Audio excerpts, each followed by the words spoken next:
Hey, folks. I'm going to give it a moment for folks to get in here so that we can get things started. I have already been live on Facebook today, so I will not be live over there right now. I am ready to get into this conversation today and hopefully get rid of my headache at the same time. Hello, Grammy. Hello, Great Honor. Hi, everyone.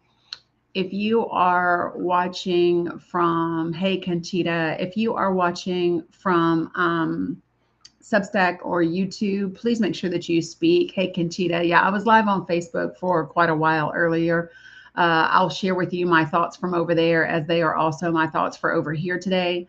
And I also read a post to you that I've put up today. What's up? Hey, Lonnie. Hey, good gosh, it's going really fast. What's up, DJ Wright? Hello, Brandy. Hello, Farah. Glad to see everybody. Hello, coolest mom ever. What's up, Sandy? Good to see you again. Hello, always seeking better. How is everybody? High rise up. Good to see you guys. Like I said, if you are watching me from YouTube or Substack, please make sure that you watch. Unlike most days, Facebook is not on this live because I've already been live on Facebook today and I just didn't feel the need on doing that again. So, appreciate it. I appreciate you guys. The comments. Hey, Tara Love. Good to see you. Hi, Lisa. What's up, Tina Noel? Hey, DJ. Hey, Shannon. You were just watching the Facebook replay. Yeah, I'm going to recap some of that, but I'm also going to read to you a statement that I put up on Facebook that just kind of gave you 10 points to kind of summarize that live. And then I'm open to discussion today from other people and folks, with kind of your thoughts and your feelings about things. I do want to talk about more than just this today. So I just, you know, there are things that I think, I don't know if you all are aware or not, but like Britain took some actions against one of their PMs over correspondence between him and Jeffrey and things like that. And I think we would be remiss not to talk about those things and to also point out the disparities and why other countries seem to be able to take actions that the United States of America doesn't. And I know that there are people that have lots of feelings about this subject matter. So this is my kafia. I got a kafia in support of Palestine. So, so it's one of the ways. Good morning, Jen. It's one of the ways that I just can, visually, show that so that I do support the Palestinian people, and I'm opposed to the things that are happening not only in Gaza but in the West Bank and throughout Palestine. So that's what it is. Good morning, Cam. So folks, just so that people kind of are aware of where we are. What's up, Neuro Mama? I want to talk about. I have a horrendous headache. I have had a headache since I woke up today. And caught my live earlier. Yeah, I know. Hi, Brett.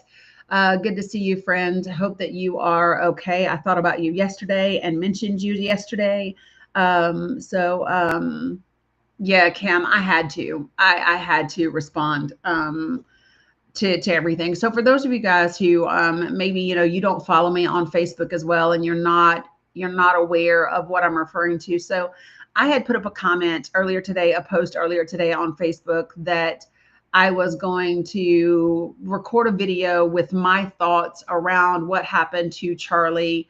Thanks, Amy, and then I was going to put it up later, and then before I could even get it recorded, there were people that were commenting and literally arguing on that post about what I should have said, what I should say, what I shouldn't say, what I should shut down. And it's just crazy to me because literally all I said was, I'm going to post my thoughts in a video shortly.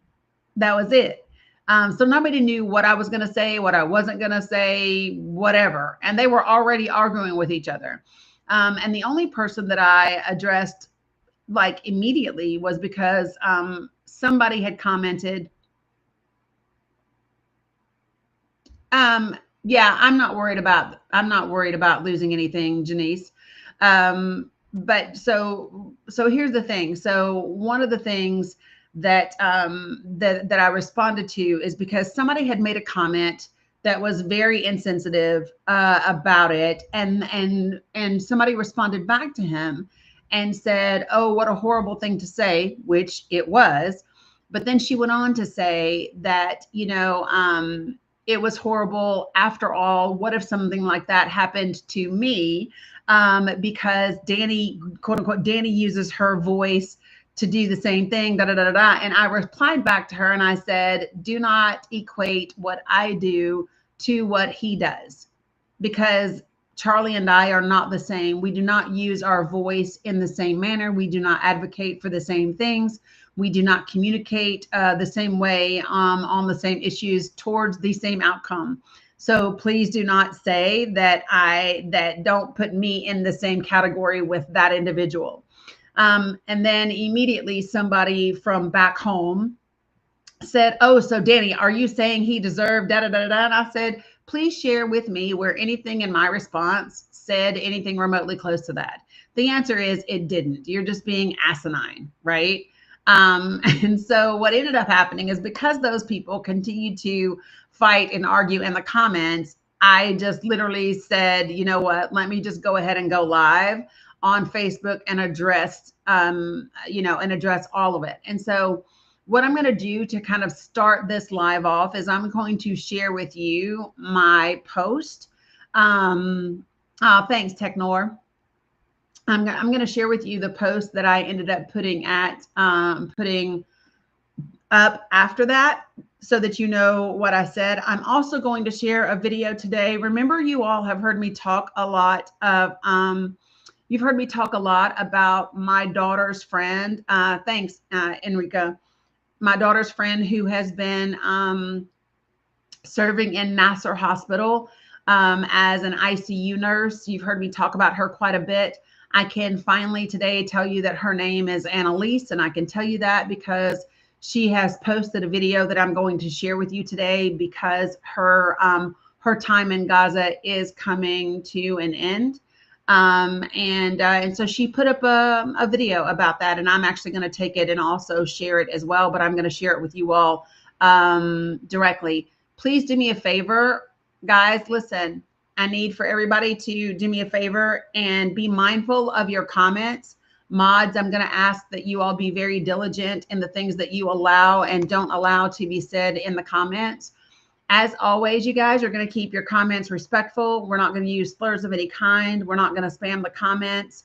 And you're not going to type in all caps, because all caps are reserved for my moderators and my folks that are vision impaired. There's nothing different about that today as with any other day. Okay. So good morning, everybody that I haven't had a chance to speak to you directly.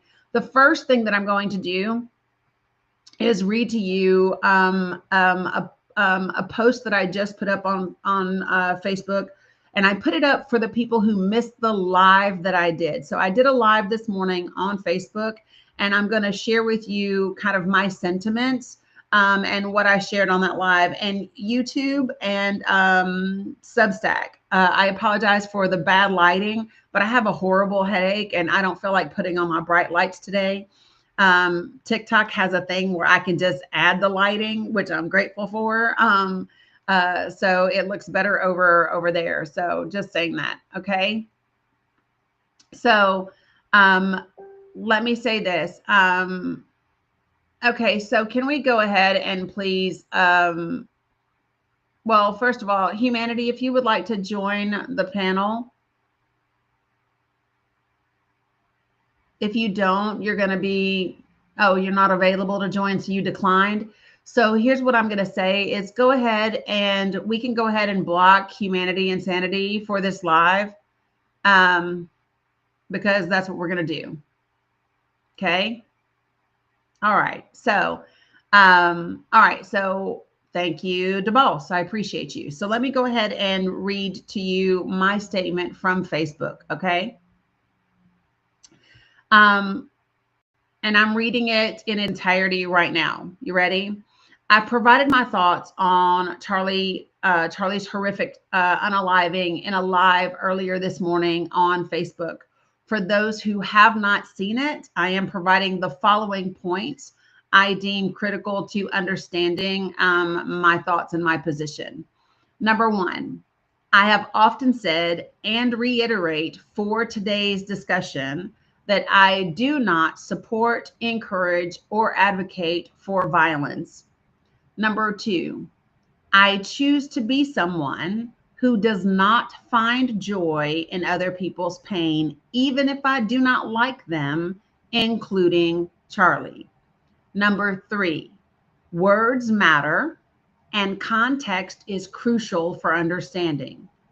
Number four, the absence of sympathy or mourning for a person does not automatically equate to the presence of joy or celebration. Point number five, in order to have a productive conversation or dialogue about the presence or absence of a particular feeling around an event, we must consider the context, including the circumstances of that event, the person, that person's actions, words, and their ideology. To act as if none of these factors have an impact is disingenuous and harmful. Point six, one can have empathy for a person or an event without feeling sympathy. Okay.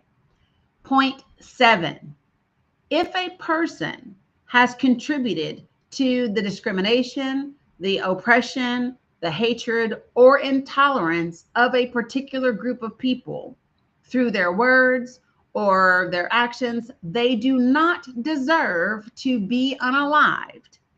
And the group of people who have experienced discrimination, oppression, hatred, or intolerance because of that person do not have to feel sympathy or mourning at that person's unaliving. Point number eight, if you do not belong to the group that has experienced negative things, like mentioned in point seven, as a result of that person's words and actions, you do not get to police their feelings and dictate how they should or should not feel. Point nine, if you have not shown sympathy or empathy towards Hind Rajab, Philando Castile, Kilmar Abrego Garcia, and many others who have also experienced horrific events, including being tortured and even unaliving, you are in no position to require it from anyone else for an event that you deem suitable. Number 10, lastly, if you are someone who celebrates the misfortune, the hurt, or the pain of someone else, this is an opportunity for you to do some self-reflection and determine if that's the type of human being you want to be. Got it? So those are just my 10 points to take away from the live that I did on Facebook this morning, so that people have a clear understanding of what I think. Oh, well, did somebody already take care of them? I guess so. Thank you, Sandy. All right. What's up, Abu Siraj? I saw you. All right. Now, if you are someone that has an opinion or thoughts about me or what I said, feel free to request to come up here and join this panel. And I am more than willing to have a respectful conversation with you. Okay. If you are here to simply troll, thank you for contributing to the algorithm. If you are here simply to try to be divisive and generate hate, you will be muted and booted from this live, period. Yeah, because that's just kind of the way, that's how I choose to be. And I also happen to be somebody that understands the difference between empathy and sympathy. And you know, I have explored for myself what I want to be. And so this is the key to it, you guys, because of who I've determined I would like to be in this lifetime, right? Then who the person is or what the event is doesn't change that, right? It doesn't change how I feel about a thing, because the feeling is consistent regardless of the person. Okay.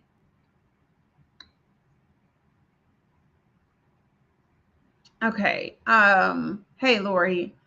Um, so just so that everybody is kind of clear about that, um, for people who seem to not have a, if you are, let me just do this. If you are new to this space, do me a favor and put a 1 in the comments. Thanks, Cascade. If you are new to my live, do me a favor and put a 1 in the comments. Sin, you know you are not. Merlot, shush. Okay, so lots of you all look to be new today. Okay, so first let me say welcome. I'm glad that you are here. Number 2, let me go ahead and share with you how I do things in my space. Okay, so number 1, Abu Saraj, you're not new either. So in this space, I welcome discussion and dialogue. I even welcome discourse, right? And I require that you do it in a respectful manner. I'm going to be respectful to you, and I'm going to require that you are respectful to me. So in this space, we don't argue and scream at each other. We don't talk over each other. We don't call each other names. That's not what we do here, right? So if you have something to say, if you want to have a discussion, we can do that. You can request up here and we can have a talk. And so as long as you are respectful, okay, you do not use slurs of any kind. I don't care who you are. You do not spam my comments. And the last one is don't type in all caps. When all caps is reserved for my moderators and my folks that are vision impaired. It's just that simple. They are very simple guidelines. Okay. So let me be very careful. Let me be very clear about something, folks. I don't do conspiracy theories in here. Okay. So all of these people that have somehow become Miss Cleo, and they seem to know all the details about why everything in the world has happened. They can miss me with that. They can absolutely 100% miss me with that. Okay. I'm not doing conspiracy theories or any of those things. I'm just not. It's a waste of time. It's a waste of energy. It's a waste of brain power. And it's not beneficial to absolutely anyone to sit around and speculate about what a thing may or may not be, because it hasn't happened. Okay. So let me say this. There are 2 people. Abu Siraj, I'm wearing the keffiyeh better than you. You know, I do my best. Okay, so folks, I'm going to start to bring folks up here. When I bring you up to the panel, again, remember the guidelines. Be respectful. Okay, don't use slurs. Thank you, Abu Siraj. And remember, we're gonna have a conversation. You got it? Hey, Pin 1010. All right. So we'll start. Good morning, James. How are you? Good morning. I'm not okay. Okay. I'm frustrated. I'm angry. And I think I know where we need to change. I think TikTok in general is the cause of what happened yesterday. I think it is a festering blister of liberalism, and people have forgotten what America is about. And these ideologies that are being spewed all over TikTok, transgenderism, white privilege. I'm feeling So sorry. okay. So let me get you to pause for just a second. Mhm. Just make sure that when you that when you're using words that you make sure that they're TikTok friendly. Okay. Okay, what if I said there wasn't? No, TikTok friendly? Because you were Right. starting to go down a list. I was just kind of cutting you off. I had just to make sure to remember to be, because sometimes when people start naming things, they forget. Yeah. But let me just speak on the transgenderism, and I think that's a big part of play. Well, hold on. Because- Wait. Because I want to unpack what you said already. Okay. Okay. Okay. So the very first thing that you said is you said that you feel like somehow TikTok is responsible for what happened yesterday. Yes. And I think what's interesting about that for me is that we do not have a perpetrator in custody, correct? It doesn't matter. But it does. It does. Hold on, James. We're going to do this logically, right? So because this is not about like sides and left and right or any of that, okay? But it is. But no, it 100% James, is. hold on for a second, okay? It can't be, and I'll tell you the reason why it cannot be. So if you know anything about criminal investigations, right? It is very, very dangerous to pigeonhole yourself into an idea or a belief about something without exploring all the options. Okay. And so everybody is speculating that because of what Charlie Kirk did, that has something to do with what happened. The reality is this very clearly, right? If we are going to be responsible in how we have this conversation, the truth of the matter is we have no clue why what happened. We do not have a perpetrator. We do not have a motive. Can I counter you right there? We don't know. Because I'm a man of faith. And it is absolutely left or right, because the left is evil. Okay, so stop. Wait. We're not doing that. James. No, we're not. And I'm going to share with you why we're not. Okay. Number one, because it's not. Because, are you even Arab excuse me, James. Are you Arab James. Okay, listen. I've asked you to be respectful. Like that's the very first thing that I asked you. I asked you, no, listen, I'm going to finish speaking and you're going to stop interrupting because we're going to have a respectful conversation. That's it. It's going to be a respectful conversation. Okay?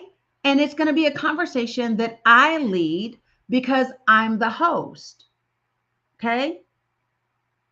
And then once we're finished going down these points, then we can go to something else. But we're going to actually address the first things that you said because this is what's important. Okay? When you start to talk about what the issue is around the events of yesterday, the thing that is critical, hey, folks in the chat, do not be disrespectful.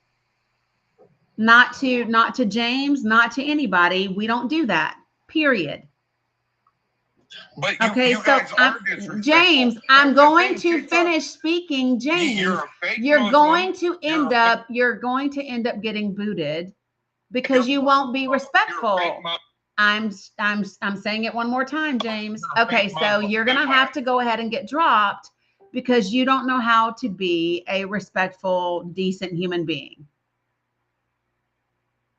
This is what happens, folks. This is what happens when people don't know how to have conversations. This is what happens. Right? So what's really crazy about this is the allegations that James was making about the liberals was that they were hateful and whatever, but James was the person screaming at me. James was the person calling me names. The projection was very real just now. Right?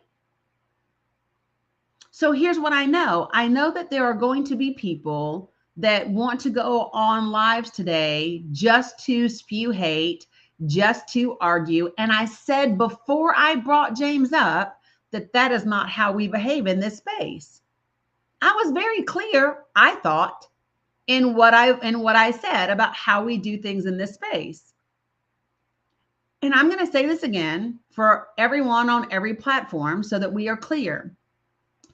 No one, even I said this on Facebook this morning, even Cory Booker is wrong right now for calling this a political unaliving. And the reason he's wrong is because no one knows the motive behind what happened. We don't have a suspect in custody. We do not have a motive. We don't have a manifesto. We have nothing. So anybody that is saying it happened because of whatever, you would be incorrect because we do not have any facts. None. And so that's my point behind what James is saying. Good morning, DJK. Salam. So I just want to touch on a couple of things, right? So the first thing he stated that he's a man of faith, okay, and that he loves everybody, but it sure didn't look like it, right? It took all of 3 minutes for him to really expose the fact, to call you a fake Muslim, to ask you if you're Arab or Palestinian. And if James is still here, I just want to put this out there, right? When you come up and spread, that's actually hate in itself, right? Making those comments is hate, in my opinion. Why is it that we can't recognize that when people are hateful, bad things happen to them, right? When people are hateful, bad things could possibly happen to you. This is the world that we live in. So you can't go around just spewing hatred and disrespecting every single marginalized group. And then when people dislike you, now it's like, oh, well, there's no empathy, right? Well, where's the empathy for him? We want you to feel bad for him. I'm going to be honest. It's the same people. I've been seeing it from last night till today.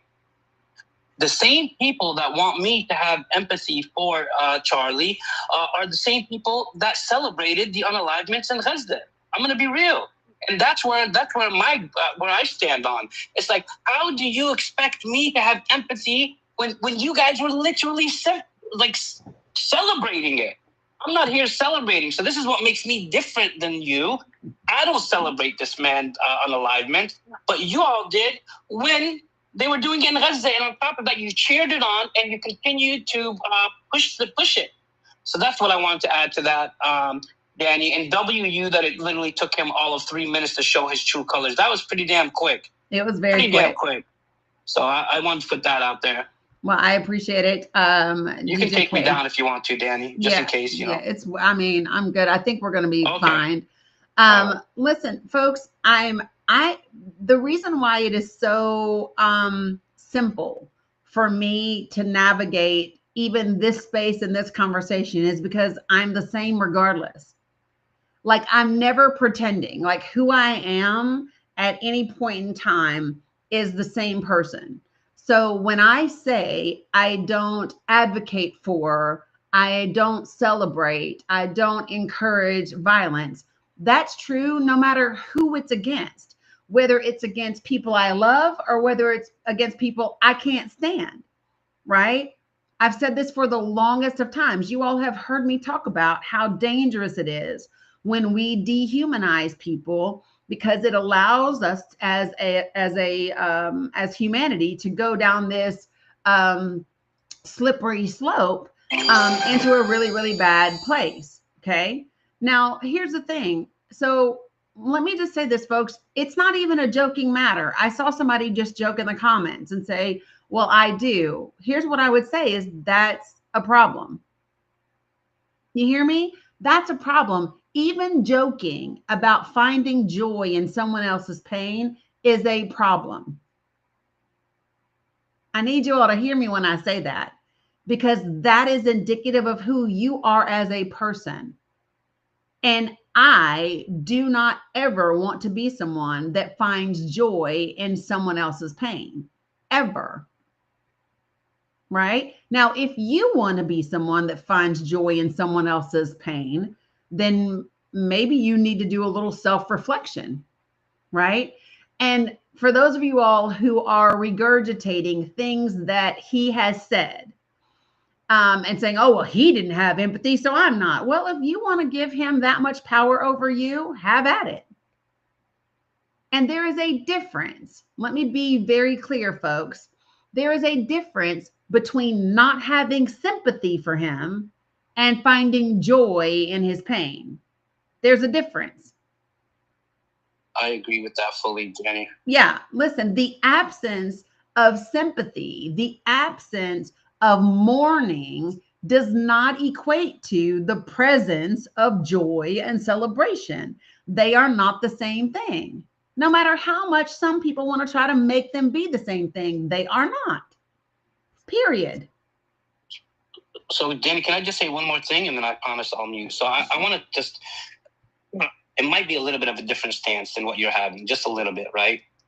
So I have empathy for his children. Okay, I absolutely do, because in nobody's right mind should they sit there and be okay with children growing up without a parent or whatnot. Where I think I have a little bit of a different opinion, and I think it's okay to have different opinions, obviously, is for the wife, right? So I honestly, I don't have empathy for the wife. I don't sympathize with her. And the reason I say this is because as a man that has been married for 20 plus years, right? Alhamdulillah. My wife knows my character, right? After 20 years, my wife knows my character. My wife, if she disagrees with something, we have those conversations. We talk about it. If she agrees, we're talking about it. So I'm not in his household. But ultimately, it's either two things, right? Either she is scared to have called him out, or she shared the same values and the same type of rhetoric that he shared. So for me, it's hard to have that empathy for her based on those things, because more likely than not, she probably shared it. Because how could you actually be with somebody that was so hateful, right? And not only keep them around your children. So that's the only thing I wanted to add. Maybe you have different. Yeah, so I make a distinction between empathy and sympathy. Okay. Sympathy means that I feel sorry for your loss. I feel sorry for what you're experiencing. I mourn for you. Okay. Empathy says I can feel what that would feel like, and I can respect it, and I can feel for the fact that you are feeling it. Okay. So hey Rima, so what I am saying is, when it comes to empathy, I can have empathy for any situation and anybody, right? I can have empathy anywhere, because at the end of the day, no matter who it is, it's a horrific thing that occurred, and there are people suffering. And so for me personally, I don't need any other clarifiers to say that I can empathize with someone's pain, right? So that's that. Sympathy is different. Sympathy is I feel sorry for you, A, B, C, D, X, Y, Z. And what I said very clearly is, I have empathy for the entire event and everyone involved and impacted. Like, I can have empathy for where we are totally. I have sympathy for his children because they are innocent. Okay.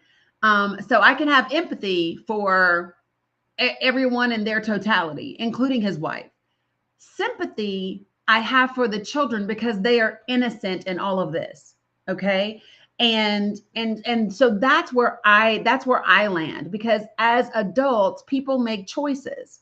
And for whatever reason, she chose to be with, support that ideology, right? She chose to wear the hat and to regurgitate and to whatever. And so she's an adult. So I don't have to have sympathy with adults who experience things that that happen, but I can have empathy. You know what I mean? And so that's where I sit with that. And to the person who in the comments who said, "Oh, but you'll get on here and capitalize on it," I'm here every fucking day. I would have been here regardless of whether that happened yesterday or not. So again, miss me with that, right? What that tells me is that you are someone who has no idea who I am, who is only here to troll and be misinformed and to create division. And you are part of the problem, right? I'm here all the time, no matter what does or doesn't happen with anybody else. Do you want to know why? Because the work that I'm doing, I do regardless of anybody else. No one else dictates whether or not I continue to do what I feel is the right thing for everyone as a whole. Okay. So that just kind of is what it is. For those of you all who, let me ask you this. How many of you all really quickly weren't here when I went through my 10 points that I posted on my Facebook about my live earlier? Because I was live on Facebook about this very thing. Put a 1 up if you did not hear me cover those 10 points. Okay, I'm going to read them again. Number one, they are short and sweet and to the point. And it's really important for the framing of this conversation so that everyone hears me very clearly and what I think and how I feel about this. So I ended up going live on Facebook this morning. And then when Facebook was over, when that live was over, I put up a post just summarizing. And this is what I said. I have provided my thoughts on the horrific events that happened yesterday in a live earlier this morning, Salam Pedal. For those who have not seen it, I'm providing the following points I deem critical to understanding my position. Number one, I have often said and reiterate for today's discussion that I do not support, encourage, or advocate for violence. Point number two, I choose to be someone who does not find joy in other people's pain, even if I do not like them, including Charlie. Point three, words matter and context is crucial for understanding. Point number four, the absence of sympathy or mourning for a person does not automatically equate to the presence of joy or celebration. Point five, in order to have productive discussion or dialogue about the presence or absence of a particular feeling around an event, we must consider the context, including the circumstances of said event, the person, that person's actions, words, and ideology. To act as if none of those factors have an impact is disingenuous and harmful. Point six, one can have empathy for a person or event without feeling sympathy. Point seven, if a person has contributed to the discrimination, oppression, hatred, or intolerance of a particular group of people through their words, they do not deserve to be unalived. And the group of people who have experienced the discrimination, the oppression, the hatred, and the intolerance because of that person do not have to feel sympathy or mourning at that person's passing. Point eight, if you do not belong to that group that has experienced those negative things, like I just mentioned in point seven, as a result of that person's actions and words, you do not get to police their feelings and dictate how they should or shouldn't feel. Point nine, if you have not shown sympathy or empathy towards Hind Rajab, Philando Castile, Kilmar Abrego Garcia, or many others who have experienced horrific events, including torture and unaliving, you are in no position to require it from anyone else for an event that you deem is suitable. Point 10.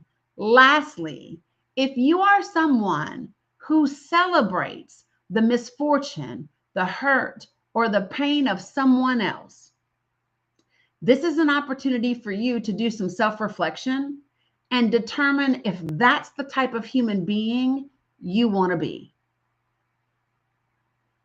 So those are my 10 points on this subject.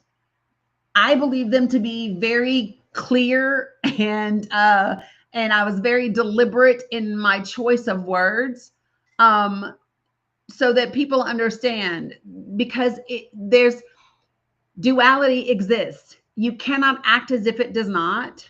Polarizing this conversation or this discussion is not productive. Okay. Sure, we can talk about point 10. Let me do Abu Siraj first, and then I'll bring some other folks in. Assalamu alaikum. Hi, Danny. Hi, everyone. Good to see all of you. Good to see you, Salam. I just, every time one of our leaders get unalived, I see a lot of Zayus, either Americans or Israeli, joining my live, trying to celebrate in the comments and make hatred comments and making fun of us. And every time I see such a behavior, I promise myself to never be the same, not to be like them.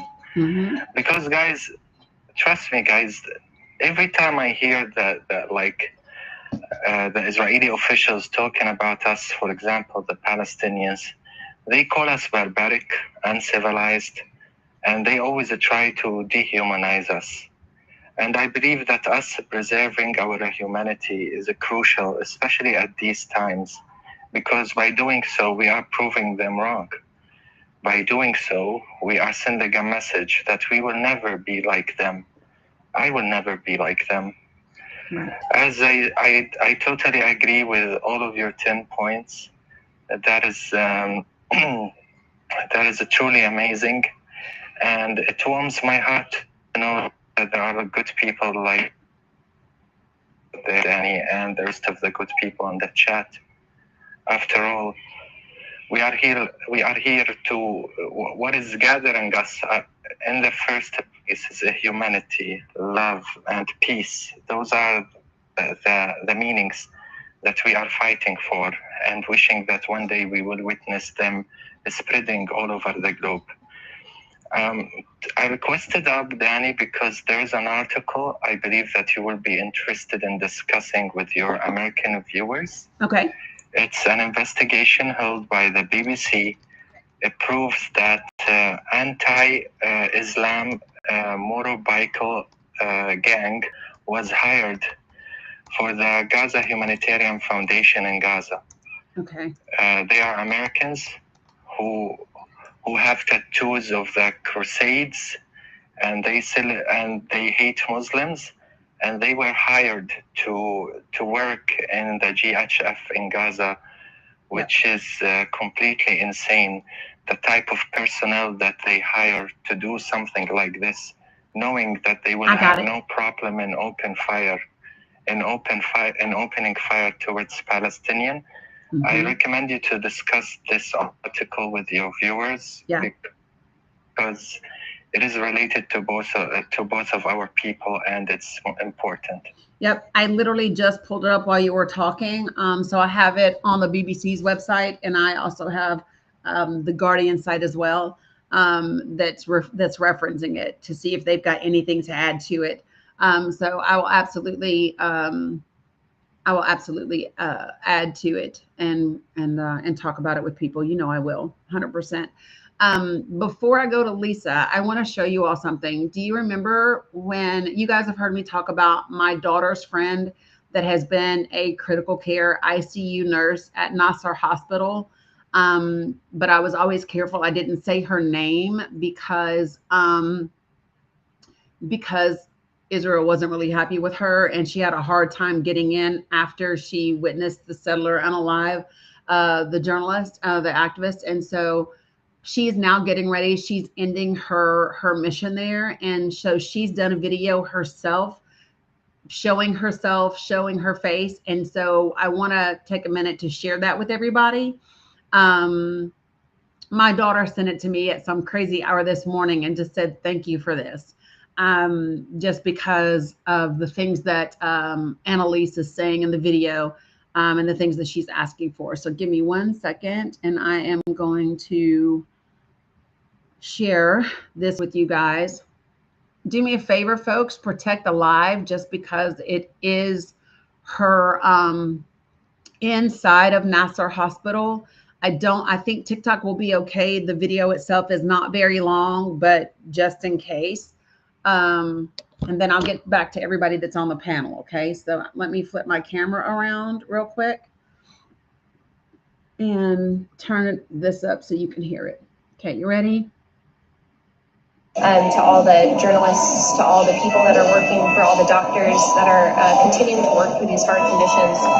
The world sees you, and we're going to keep spreading your story. We're going to share as much much information about you as possible, and you're not forgotten, and we're here with you. I would urge the medical community and the internationally to look carefully at what's happening here, and to pay attention and to watch. And you shouldn't be allowing this to happen to your colleagues. And as healthcare workers who care about people and who take care of people for a living, you shouldn't stand for what's happening here. If you even have the skills to come to Gaza, I would encourage you to come and provide skills that can help save people here. I would encourage you to advocate for patients here, to advocate for the healthcare system here, to advocate for the people of Palestine, and you should be doing it loudly. And this is a critical juncture, and they need as much support as possible from the international community. My name is Annalise. I'm a critical care nurse from America. I've been working. Okay, so I just, I wanted you all to see her, to hear her. Like I said, my daughter knows her personally. And my daughter sent me that video this morning. She's not home yet, Rima. She's going to be on her way. She's finishing up her, she's done her rotation there. She is on her way home. She's in that process. So today's Thursday. So if I were guessing, she's probably, you know how you can come and go on Tuesdays and Thursdays.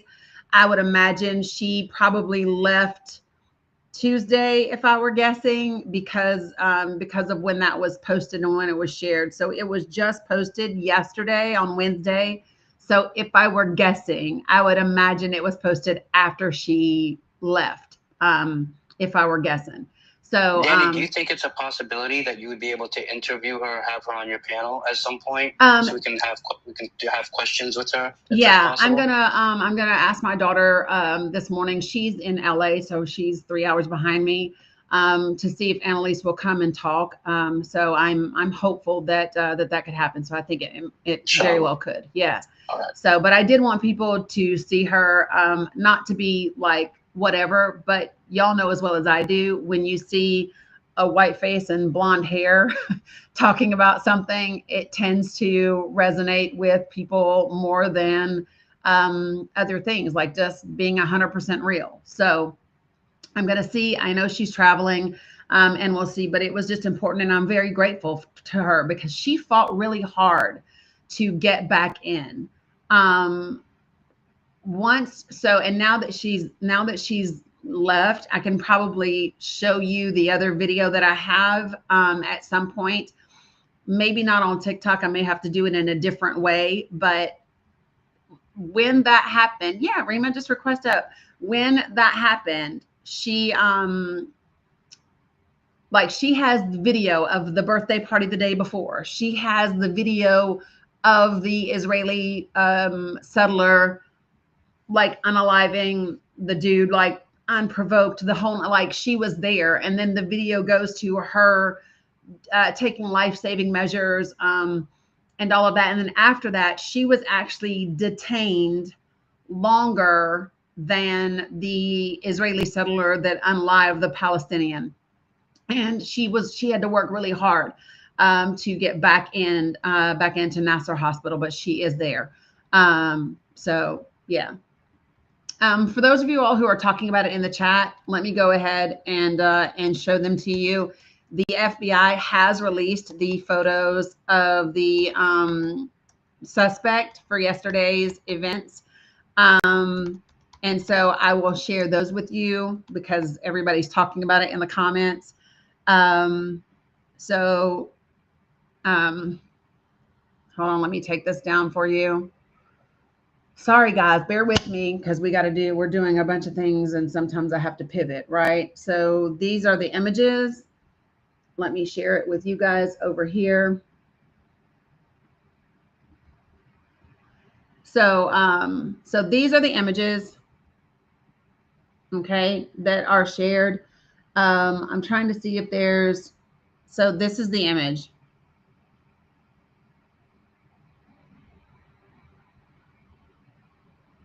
What's that on his shirt, Danny? Can you kind of make it looks out? like a American flag, and it looks like a pew-pew, but I don't know for sure. Okay.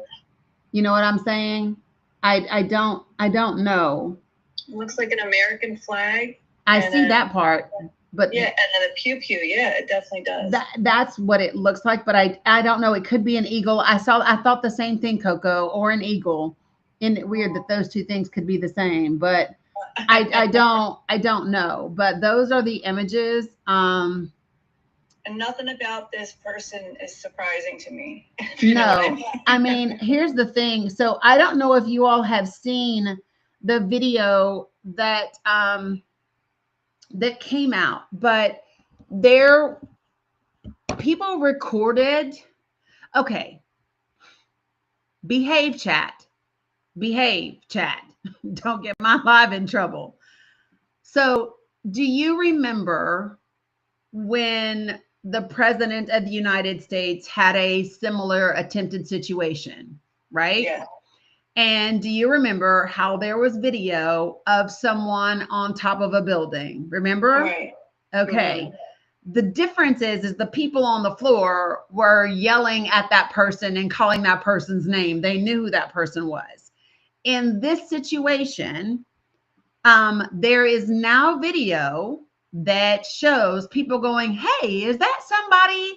And there's video before the event happens. And then there's video after the event where that joker just stands up and walks across the building. Yeah. Saw it. Yeah. So behaving, downloading. I'm grateful, Rima. So here's what I will say about that. Things that are different. Charlie is not the president of the United States. There would not be on a college campus the same level of security and detail, right? There just would not be, y'all. It's a college event. I'm just saying, right? Vigilance, right? Yeah, there would not be the same amount of vigilance or any of that. And even if you had personal security, the personal security would have been by the tent. Like there would have been nobody. It's not the same level. And so I just want people to. It would not surprise me. I'm not familiar with Utah's pew pew laws, but I can tell you right now that, like in the state of Georgia, you can carry them on state grounds. Like in Georgia lost like millions of dollars in music festivals because there was like a big one music festival happens in like Piedmont Park, and because of the state's pew pew laws, and it's a state park, like there were musicians that were like, yeah, no, we're not coming. We're not coming because of the fact that you can carry. So I just think it's really important. I think it's important for people to just kind of put things in perspective. They just passed a law legalizing open carry. Yeah, but here's the thing. Do we know that would have made it a difference, you guys? I don't know. I don't know that it would have made a difference at all, because like just literally from the distance and the shot that was, folks, come on. I'm just saying, like, the reality is that there's a difference between that and inside of an elementary school. You know what I mean? They are different. And so again, I think the most important thing that here's what I hope comes out of this entire thing.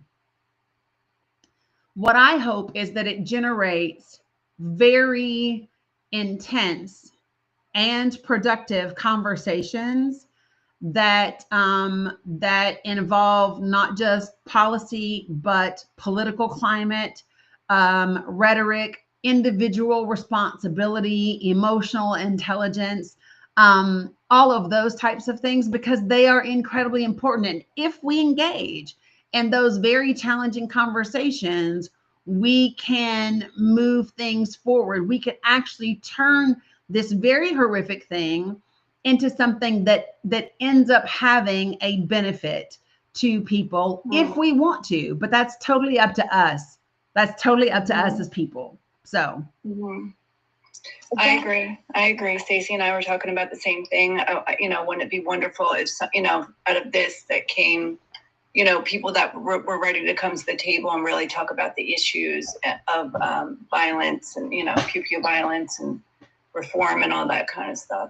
But I came up just to kind of talk about this whole conversation about empathy and the way that Donald Trump and the people around him have desensitized, to try to desensitize, right, against empathy and say it's evil, it's a toxic word, it's blah blah blah blah blah. And now they're saying you don't have any empathy. Like what is wrong with you people?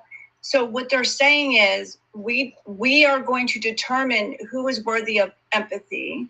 No, we have determined that the people that we're hurting, right, are not worthy of empathy, and the left trying to get you to have empathy for these people is evil. But one of us is worthy of empathy, right? So you should have it. Like, we didn't mean us. We meant these other people that were hurting, like immigrants and people in Gaza. Like, they're not worthy. Like, and that's really what they're saying. There was this young girl last night that I stitched. And I mean, she was actually saying it. She was like, you guys are supposed to be the ones that have like accept everyone and love everyone. Like, what's going on?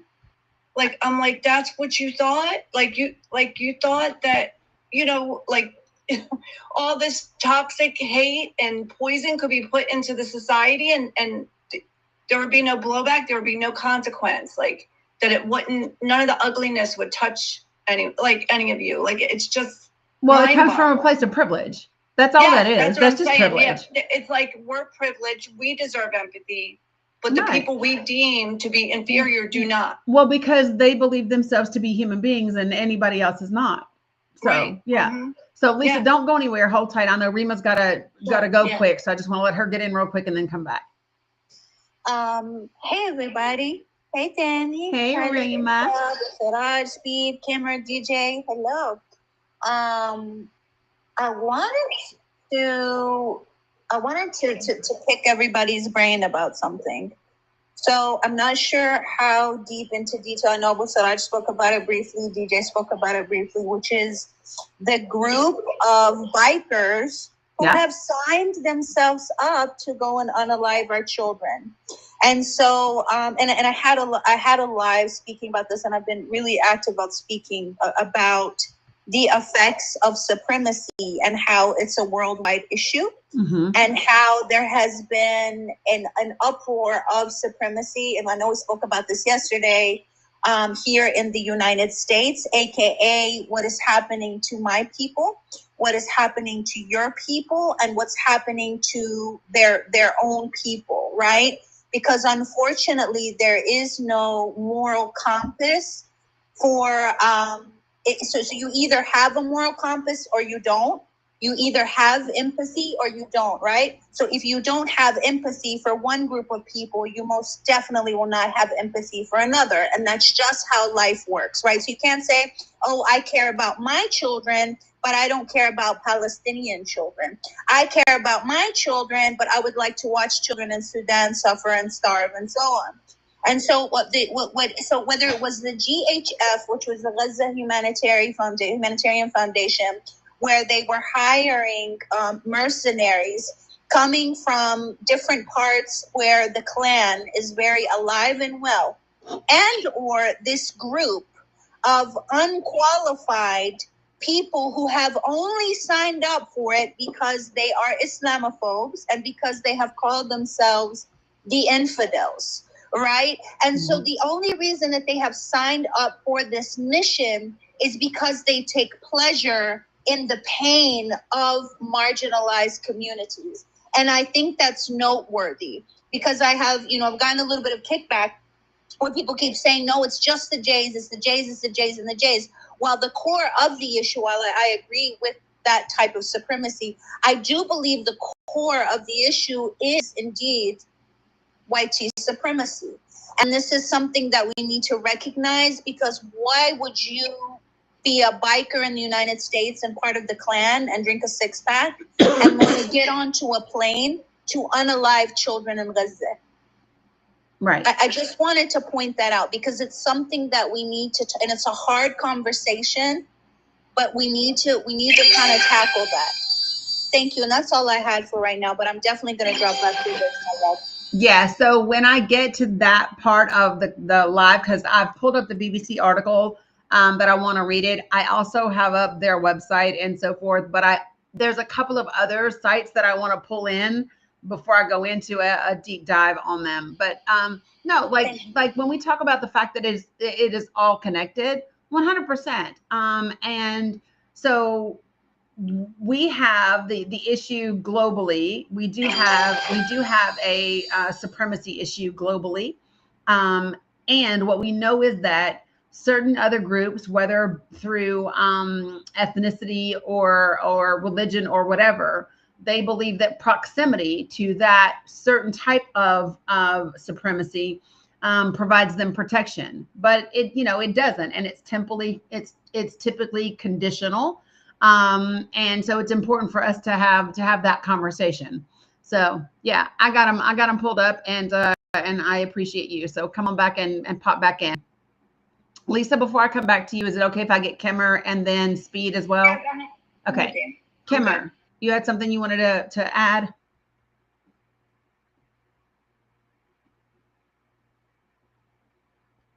I sent you an invitation to unmute. There you go.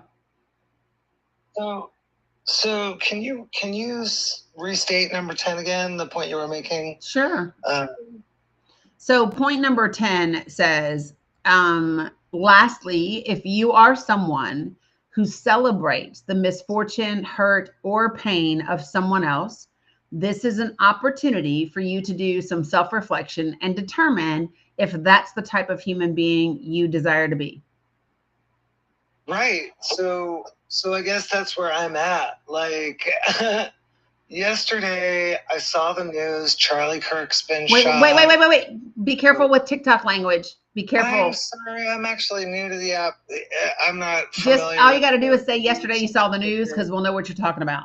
Yeah. Okay. So I saw the news, and just like I genuinely couldn't engage with it because I knew it was going to make me feel relief, happiness, like joy, genuinely, because of all of the time, unfortunately, and energy that I've put into, basically feeling rage hearing that man speak, right? So what does one do when the release comes for the anger that you feel about being lied about these distortions that are actually affecting me in my life as a trans person, right? That are causing me to be afraid of doing the things that I want to do with my life, right? Whether that's like feeling unsafe on a bike ride, right? Because I've been hearing this inflammatory language about transgender people for the last 5 years. Okay. And a great bulk of it coming from this specific man and from his sphere of influence. So when all of that rage comes to a head and I watch as he uses his last breaths to lie about me and about other people, I'm sorry, I did feel good. It felt really good. You don't have to apologize to me. And I do celebrate. So follow me. So is that the person that I quote unquote want to be? I don't know. Well, then that just is the person that I am. But so this is the thing, is that's the choice that you get to make. I'm not arguing with you, but I'm saying where, you know what I mean? That's where I'm at. I hear you, but let me also I guess help me work through that. Well, so let me offer you this, okay? So you said that you've been hearing this particular rhetoric come from this particular person for the last 5 years, right? So what I would offer to you is this. As a biracial Black woman in the United States of America, I have heard rhetoric from him and everyone in his circle and many, many others before him for way longer than 5 years. Matter of fact, since the time that I was old enough to understand and was taught what it was at the age of 5, right? That's the first time I remember being called the N-word, was in elementary school when I went to kindergarten. And what I will say to you is this: if I can do my own inner work and become emotionally intelligent enough to not find joy in someone else's pain, that means you can too if you choose to. So here's the thing. Oftentimes, we know why we feel the way we feel about something. And oftentimes, if the way we feel is absolutely justified, right? We just sit with it. I'm justified in feeling this way because this person was horrible after all. And then you get to choose whether you actually take it a step further and become super accountable for you. Because at that last step, when you say, I'm justified to feel this way because you were a horrible person, you have given away all of your power. You have now allowed them to determine who you are and justify that. But what you've got to understand is two things that are really important. Your energy comes back to you, beloved. Right? So that joy that you found in his pain is going to be what comes back to you. So if we understand at a very basic level that the energy we put out directed at someone never lands on them, it is a boomerang that comes back to us, then we can become more responsible with what we put out. Just because I detest someone, just because this person has demonized, criticized, spread lies about me and my community, does not mean I have to become like that person. Matter of fact, it's even more reason that I would not. I will never, ever become like those people, ever. But that's because I've had to evaluate for me who I want to be. Right. So I guess my question is, when you say I'll never be like those people, what do you mean? You're never going to tell lies? No, I mean, I'm never going to find joy in someone else's pain. No. Because that's the issue that I have. It's not, you know what I mean? Like, I don't know. No, I will never be someone that finds joy in other people's pain. You're talking about a boomerang, and that's all I'm seeing with this situation is that a boomerang came back and got that man. Yeah, but what you felt yesterday is going to come back for you too. You're over here, you're focused on his boomerang, and you're not focused on the boomerangs you are creating for yourself. When you literally have to understand this. What you put out will find its way back to you. And it shows up in a myriad of different ways. When I say I won't become like those people, what I mean is, number one, I will not become someone who finds joy in someone else's pain. And by the way, friend, relief is not the same thing as joy. Okay. Relief and joy are not the same thing. I mean, yeah, because my reaction was like, I never have to hear that man lie about me again, ever. That he used his last breaths to tell his last lies. Okay, but so the point is, I was relieved, and I celebrate that moment. Like, I'm sorry. So, and what are you celebrating exactly? The fact that man is now will never tell a lie about me ever again. Right, but does that mean that do you think that just because he won't, that all of a sudden Turning Point USA is going to go away? Do you think that the rhetoric that has been spread by that organization and the thousands of people that belong to it is suddenly going to disappear because he's no longer here? No, certainly not.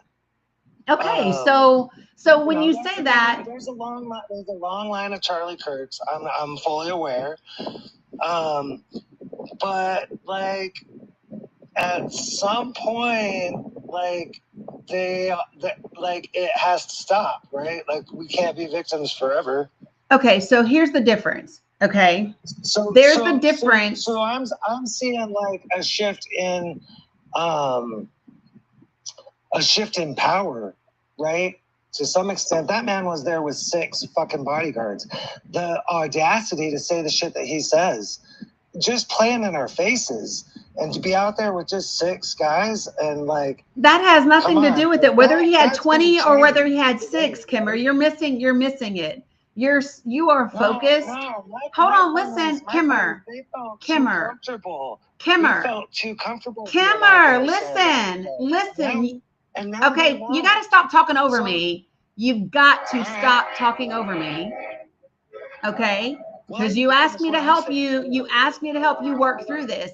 And what I'm sharing with you is you are focused on the wrong thing. There are people who say the same things, worse things, louder things than him all the time. Yeah. Period. And so whether or not there are 6, 16, or 60 bodyguards is irrelevant. It's not relevant. What we were specifically talking about is the feeling around the event. And so this is it, because it sounds like you want to be celebratory and you want someone to co-sign that. And my thing is, that's not my role at all. I'm not looking for that. Okay, so listen, Kimmer, you got to listen and stop interrupting for just a second. Because if you listen to every point that I made, okay, I'm going to back up to point 7. If a person has contributed to the discrimination, oppression, hatred, or intolerance of a particular group of people through their words, they do not deserve to be unalived, because we do not unalive people because of free speech, even if it is fucking disgusting speech. That's the whole reason we have the First Amendment, period. Okay? Now, while that person doesn't deserve to be unalived because of their free speech, right?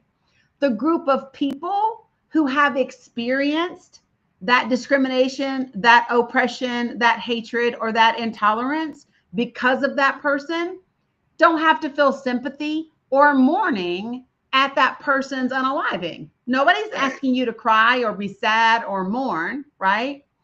And because I don't belong to your group, I belong to a different group that has experienced those things because of him.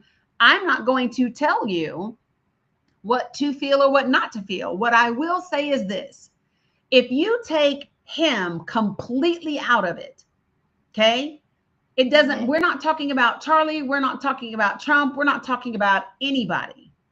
I'm only talking to Kimmer about Kimmer. And who does Kimmer desire to be in this life, no matter who anybody else is? That's the question that you have to ask yourself. Because when you become very clear on who you desire to be, regardless of anybody else, it will dictate how you feel, how you behave, and how you think, no matter who the other person is. Okay? So for me, the person that I choose to be, I have no desire to find joy in someone else's pain, even if they fucking deserve it. Because at the end of the day, that is still a human being. They might be a shitty human being, but that's still a human being. And if nothing else, it is sad that a human being got to that place in their life, believed and talked and spoke in such a way about other human beings, and never lived long enough to change their perspective. That's sad. I don't have to mourn or feel sympathy for that person. I can absolutely be sad about the circumstances of where we are. Oh, yeah, I agree with that 100%. I think it's sad that someone like Charlie Kirk existed to begin with. That like, well, see, I don't, because here's my thing. Was like that his thought processes were allowed to continue unchecked. We don't dictate people's thought processes. No, I know, but my point is like that we live in a society where a person like that exists to begin with is something to be sad about. Well, let me tell you what, without that person's existence, Kimmer, I don't feel bad at all about that. I didn't ask you to, hold on, listen. I'm not asking you to feel bad. Listen at what I'm saying, okay? Listen. When you say you feel sad that that person existed, okay? So number one, what you have to understand is you are living in a world of polarity. You think that things are opposites, and there is no such thing. There is no such thing as an opposite. Okay. And here's what I mean by that. We have been taught that I understand. no, you don't understand duality, because you might understand the concept of duality. You don't understand the actual existence of duality and how it manifests in human beings. Because if you did, you wouldn't feel the way you do, and you wouldn't talk the way you do. There's a difference between knowing a thing and knowing a thing. So you know that duality is a thing. You don't know duality. So what am I missing? Well, because this is the place where you have to determine if you're going to do your own work. Because here's the thing: when you understand that, for example, I give this example. I've done it several times, and I'm going to describe two people to you. You ready? So the first person has been married for 30 some years. They are the head of their neighborhood watch. They are a coach on their children's teams. They are an incredible father. They are a deacon in their church. They are, like I said, a husband for 30 some years. They have all of those things. And when I list those attributes, most people go, gosh, that's a great person, right? And here's the second person. The second person is someone who has, for decades upon decades upon decades, kidnapped, tortured, and unalived young girls and young women. Well, we all go, that's a horrible person. The problem with that polarity is that I just described the same person. That's Dennis Rader. No, I get that. Okay, but so follow me. So for how you feel about Charlie, to someone else, to his children, he was daddy.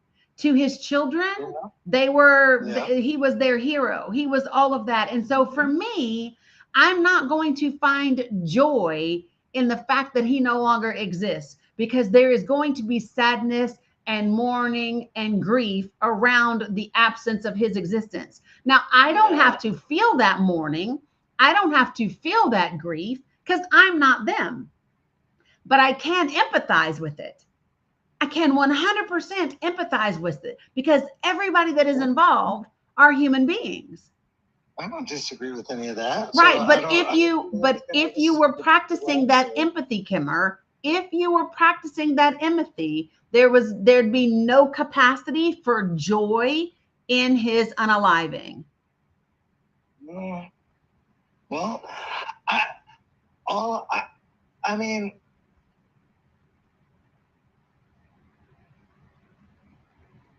I'm happy that he's gone, because he won't be around to raise those children. Like, they won't. Well, who are you to decide that? Who are you? So listen, do you know what's so crazy? You sound, wait, Kimmer, you sound like MAGA. Hold on. You listen though, Kimmer, you sound like MAGA when they say they're glad you're not around to raise children, because those children would be better off without you. You sound just like them. You sound just like them. You are spewing the same hatred. The same hatred.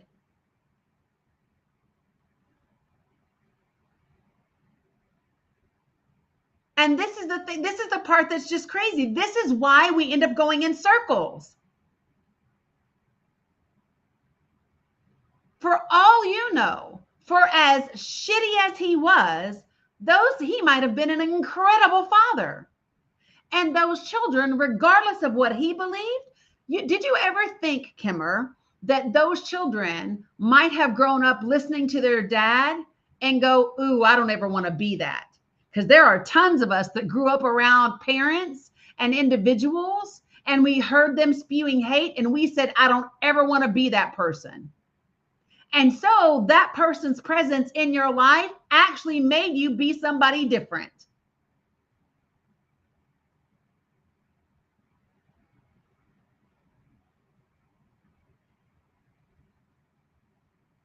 We gotta stop acting like we're the judge and jury over other people's lives and then get mad when they do it to us.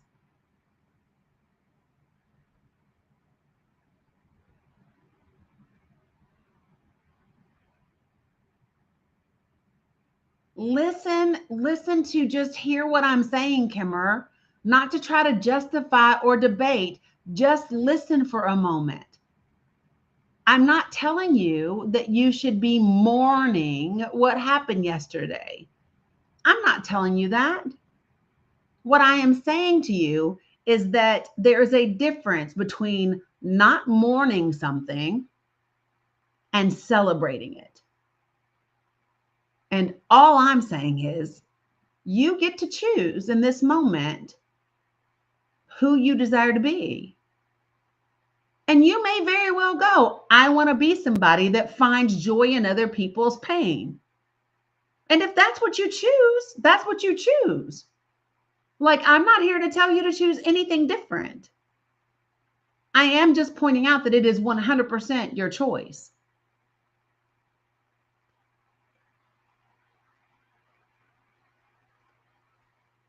Lois, Kimmer asked me.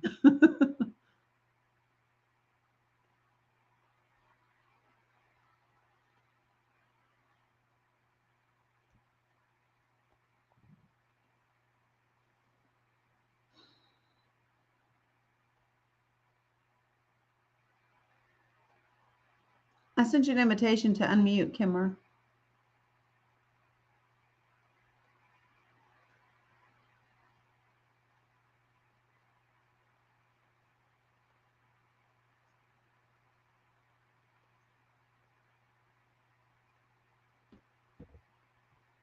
Kimmer, I sent you an invitation to unmute.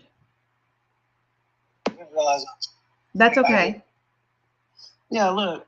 So I just had a feeling, and you're saying that I'm the same as MAGA because I had a feeling? No. It's ridiculous. No, I said what you said was.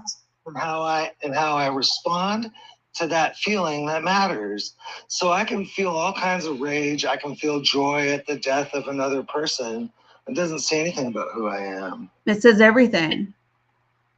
And Well, by the way, I did not say that your feeling is what made you sound like MAGA. It was what you said. Your words is what I said, because MAGA says those same words. You didn't let me finish talking to even be able to say that. Come on. You let me say like 3 words. No, Kimmer, what you said was, no, I asked you a question, and what you said is, yes, because he's not here to raise those children.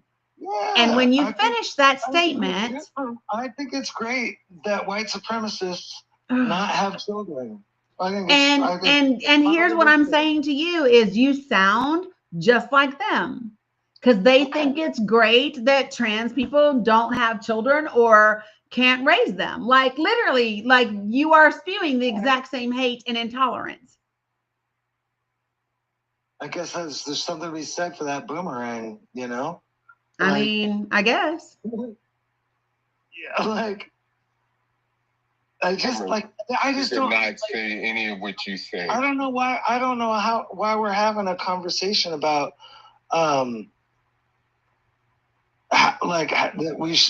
that we shouldn't be celebrating the death of a white supremacist. I mean, that just seems ridiculous. And I'm going to say it very clearly. Okay. So, well, you can say that it's absurd. Here's what I would say to you. Here's what I would say, Kimmer. Here's what I would say. Number one, here's what I would say. If you want to speak about the unaliving of a transphobic individual, you may say whatever your heart desires and feels about that.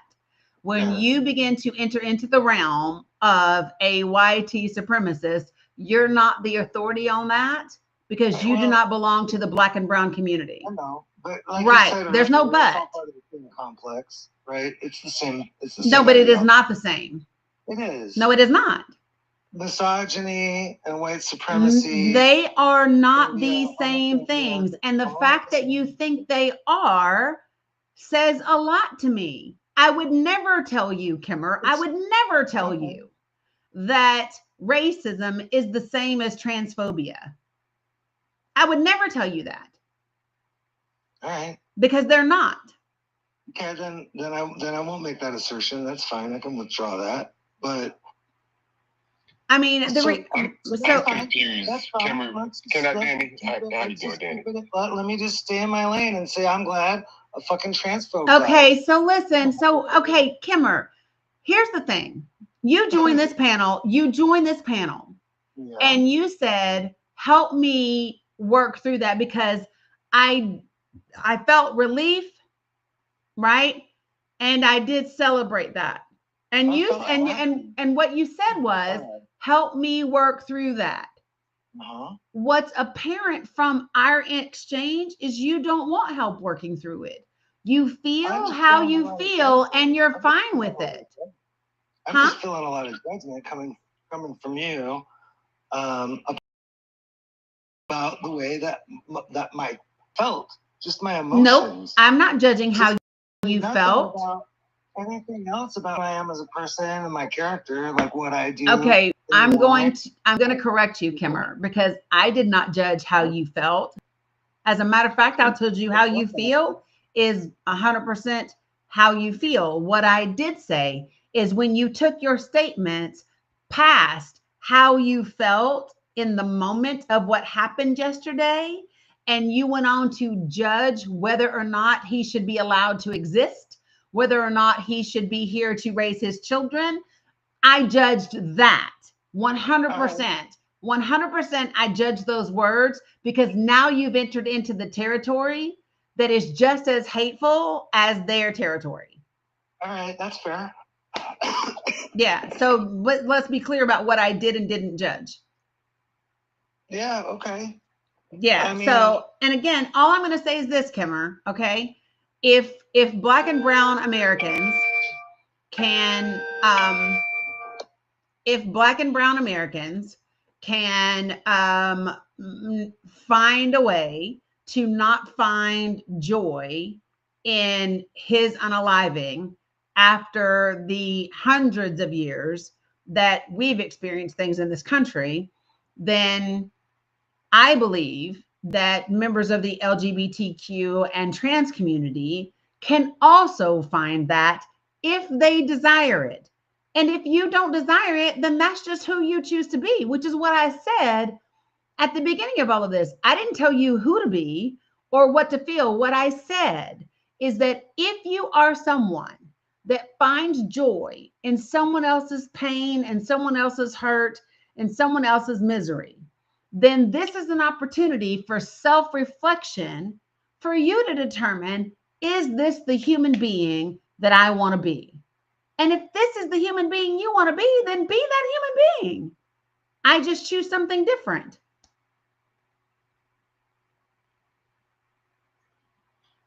That's all. You can unmute. And I even said there's a difference between relief and celebration. But I guess what I'm trying is like, I didn't choose to feel this way. It's just how I feel. It's just a fact. Like, I'm so very sorry, but it's not a conscious decision that I've made to be happy that this person has met his final end. It's not a choice I made. It's just how I feel. Okay. And if another one goes tomorrow, I'll be just as happy. And like I said, so, you have the right to do that. So you were saying like I have control over that feeling. Yes, you do have control over your feelings. We teach children. We teach children this every day. We teach children how to manage their emotions every day. How I respond. I can only control how I respond to how I feel. Okay. I don't get to choose my emotions. What are you trying to say? We do. Come on. We absolutely. So it's having emotional intelligence. Absolutely. Absolutely. So and knowing how to manage your emotions is something that I hope all of us practice. Yeah. So I have a tremendous amount of emotional intelligence, and I'm going to tell you how I handled this particular situation. I knew. Okay, well then why come up and ask for help navigating it if you don't want any? Because it's complex. All right, I'm gonna lay it out for you, and then I want to hear your response. So I heard that happened. I didn't watch anything. I just kept scrolling past. I didn't want to watch the videos of it happening.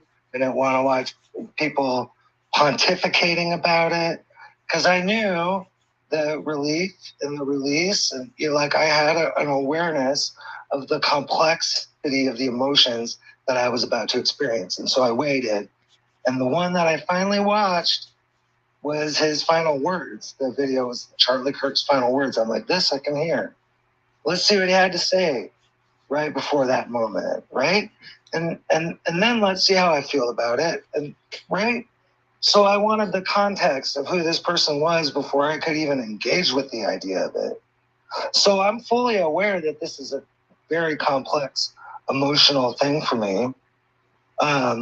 But even after letting the dust settle for 24 hours, and I'm, and then once I opened that fucking floodgate, it's kind of all I've been watching. But I'm just telling you, if there's something internally that needs to shift so that I don't feel happy when someone like that gets what they deserve, then that's a conversation that I can have. But I can't have a conversation that says, because I felt that way, that I don't know. Yeah, maybe there is internal work that needs to happen. Maybe this is if that's what you're saying, maybe my response being one of joy is a flag that something's wrong, something's broken. And I'm not even saying that, Kimmer. Listen, I'm not saying there's no, I'm not saying, I know, but follow me. These people have broken me. So hear what I'm saying. And this is what and so here's my response to that. Listen to what I'm saying. Okay. Mm-hmm. Number one, I did not say that there was anything wrong with feeling relieved.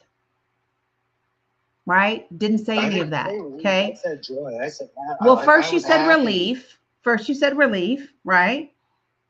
I didn't say any of that. Here's what I'm saying, folks. So let me see, for those of you guys in the comments that are talking about what a horrible person Charlie was and the things that he said.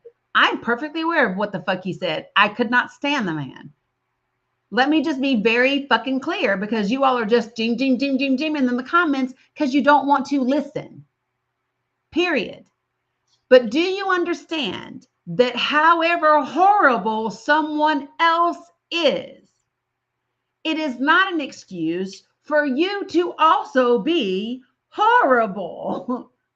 So it's very important to understand. So for me, it doesn't matter what his first words, last words, or middle words were. It doesn't matter, because we don't believe that people need to be unalived for their opinions. Period. Right? Freedom of speech is to everybody, even when it is shitty speech, even when it is hateful speech. It is just speech. Period. Even when it gets controlled, okay. So even when people die as a direct result of speech, it's just speech.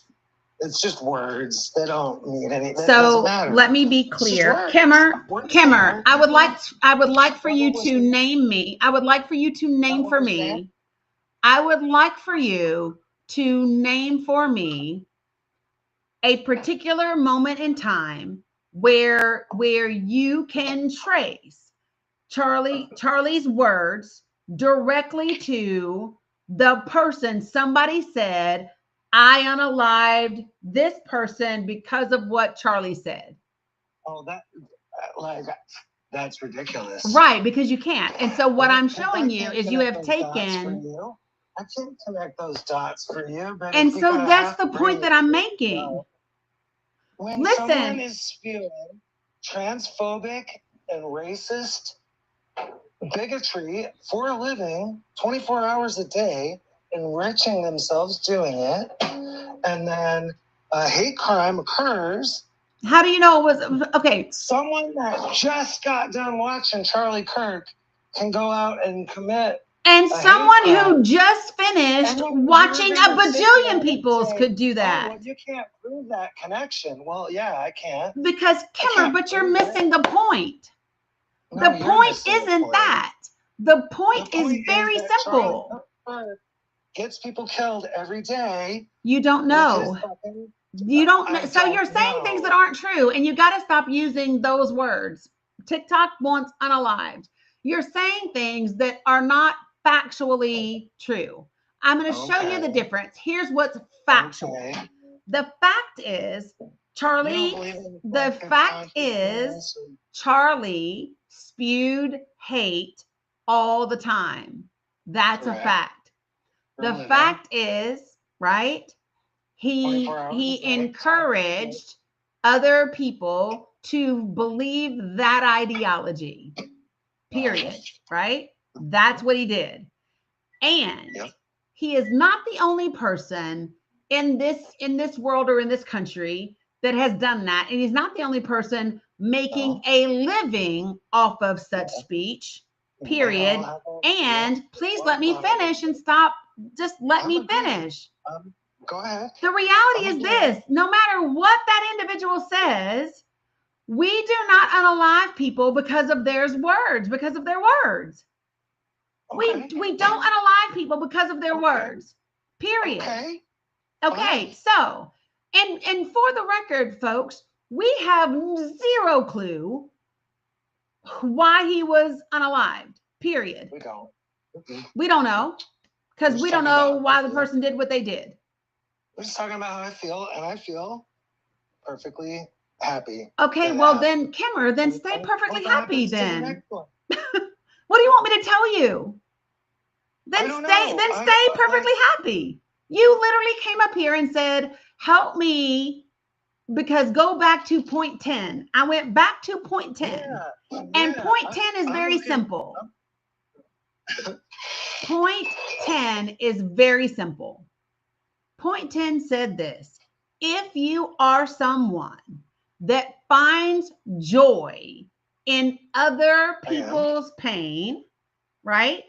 Then this is an opportunity to do some self-reflection and then choose if that's the type of person you desire to be. Now, Kimmer, if that is Yeah, who, I'm just trying to. I want you to talk me out of it. I do. well, I'm not. You're doing a good I'm not. job That's of not my it. job. That's not my job. Because all you're saying is like, oh, you just shouldn't feel that way. No, I didn't say that. I didn't tell you how to You feel. shouldn't say his kids are better off. No, I didn't That's say all that I'm either. hearing. What I I was said is you don't know You sound like if MAGA his 'cause children you are think better about off. that. What I said is don't, I but didn't tell assume you. that Listen, I Kimmer, assume they are, Kimmer, because you're he going to wants stop his putting daughter words in my to mouth. a Kimmer, rapist child. you are going to wants his daughter to stop carry putting words in my mouth and talking over me. It's very simple. I didn't tell you what to feel. Feel whatever you want to feel. I didn't ask you to come up. You asked to come up. You said, I would like to talk about this. I said, fine. Right? I am not here to make you think, believe, or feel whatever. If you have determined that's the kind of human being you want to be, then be that human being. I'm not here to change you. You're not my kids. You're not my grandkids. It's not my responsibility. What I did say is that the things that you have said with regard to his children is the same type of hate that they spew about the children of LGBTQ plus people, because it is. They say all the time, LGBTQ plus people should not be raising children. Children are better off not in their homes. That's the same type of thing that you're just now saying. And the reality is that just is it. I'm not telling you what to think, what to say, what to feel. If this is who you want to be it. 100%. Be that. Not for me to, I don't like, it's not like literally has nothing to do with me.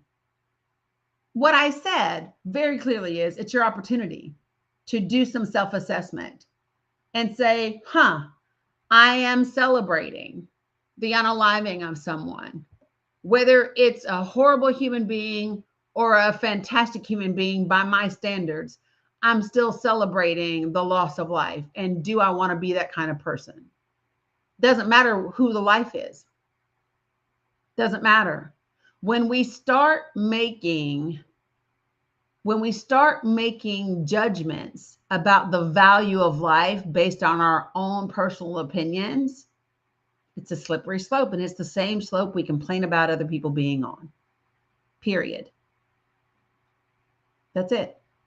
So I do want to get on to some other guests as well, Kimmer. So it sounds to me like you are where you are and you're happy with where you are.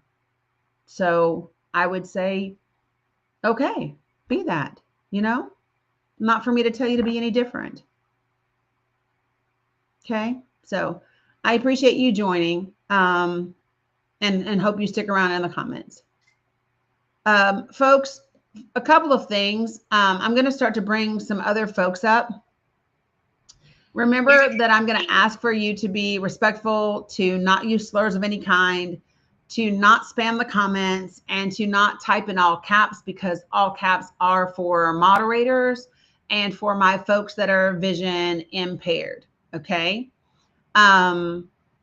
For the people who have a problem with what I'm saying with Kimmer, first, I would say to you, if you don't know what was said prior to Kimmer coming up, and if you don't know what Kimmer asked, then maybe just hush and listen, because I didn't tell Kimmer anything.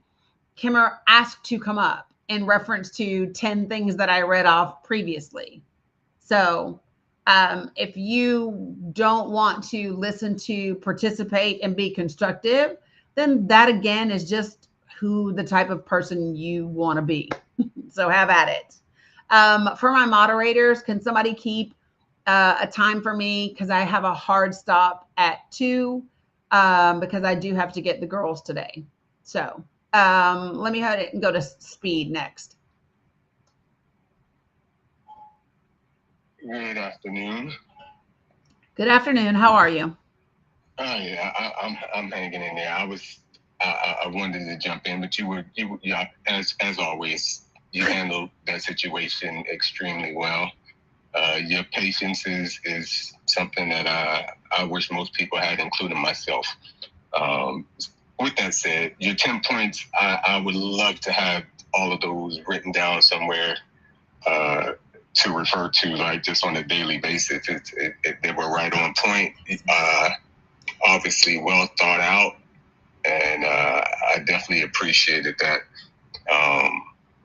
Kimmer, it's sad because he's just I think she is the appropriate. Kimmer, if you're still here, could you drop your pronouns? But I believe the appropriate pronouns are she.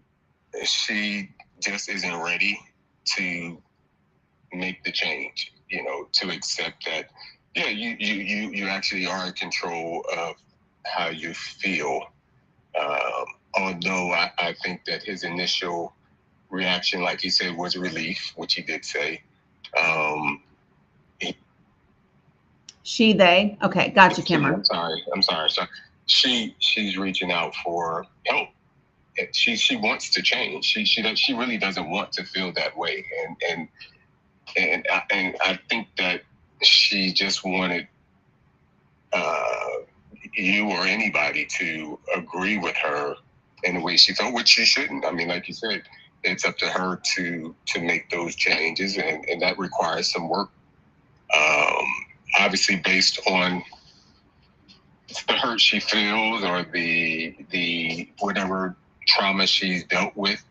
But like you said, that's just not for you to say. You didn't judge her at all. So for anybody that was in the comments, there was no judgment. It was only you're trying to help her see that what she was saying could be looked at as MAGA-like, because that actually would it really could. It's the same rhetoric, just in reverse. Very much so. So yeah, I just hate that she wasn't catching that, and hopefully she can sit down now and listen and maybe go back over in her mind the conversation that she had with you and that the advice that you were trying to give to her, and come to some realization that it requires work. It does. I mean, so listen, for those of y'all saying I judged her for having an emotion, let me say this very clearly. No, the fuck I didn't. Okay? So, because you keep jipping in the comments. I did not judge Kimmer for having an emotion. I said several times, you can have whatever emotion you want to have. What I characterized her for was her statement that his children were better off without him, and that type of language, because that is the same shit that transphobic people say about the children of LGBTQ plus people. Exactly. That's the characterization that I applied. It was because of her words, not her fucking feelings. Exactly. So pay attention, folks. This is not a room where we just half-ass listen and then accuse each other of saying or doing things. That's not what we do here. We listen to actually comprehend, not to comment. And if you are only listening to comment, you are not doing it productively. You're in the wrong space. You're in the wrong space. And like you said, a bigger point was those kids can grow up looking at him and say, hey, I don't want to be like that. Right. And that's what I said. So this is my thing. Nobody in here is Miss Cleo. Nobody in here is Jesus. Nobody in here is anything. None of us know the future for anybody else. We don't know that. It's so crazy to me. Like, I've had the same conversation with people who are Christian that are against AB, right? And I've had people who are Christians say, well, you know, it's just a sin and you're not supposed to do it and God's against it and blah, blah, blah, blah, blah. And this is the question that I will ask them all the time. Do you believe that God is the giver of life? And what do you think every Christian I ask says to that question? They say yes. They say yes. And then I say, so do you believe that God is all-knowing? God knows our beginning from our end, what we're going to do before we do it. And what do they all say?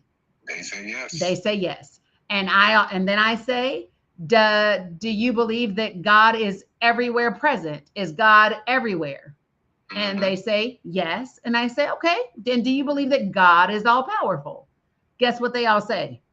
Yes. And I'll say, okay, so based on what you just told me about God, at the time that God gives a woman life in her belly, he knows if she is or isn't going to have an AB. Exactly. He is present in the clinic when she has it and doesn't use the power to stop it. So who are you and why do you think you know better than God? Amen. Right? That's the So question. True. So true. Because and this is what I say to people. So if God knows our beginning from our end, for all you know, maybe that experience is what she needs to get wherever God wants her to be. You don't know. Why? This is the thing. When we start believing we know what's best for everybody else based on who we are and what we think, that's it. We don't get to dictate other people's lives based on our beliefs. That's right. That's right. 100. That's it. You don't gotta like it. It just is what it is. That's right. That's it. Hey, I appreciate it. And I mean, you dedicated quite a bit of time to try to reason with her. You know, to point out to her that now you're changing. You're not just feeling anymore. Now you're making a conscious decision now to say those type of things and become more MAGA-like, and you don't realize it. But I'm telling you what I see and hear from you at this point, because this is what you're saying. I'm only giving back to you what you're saying. Correct.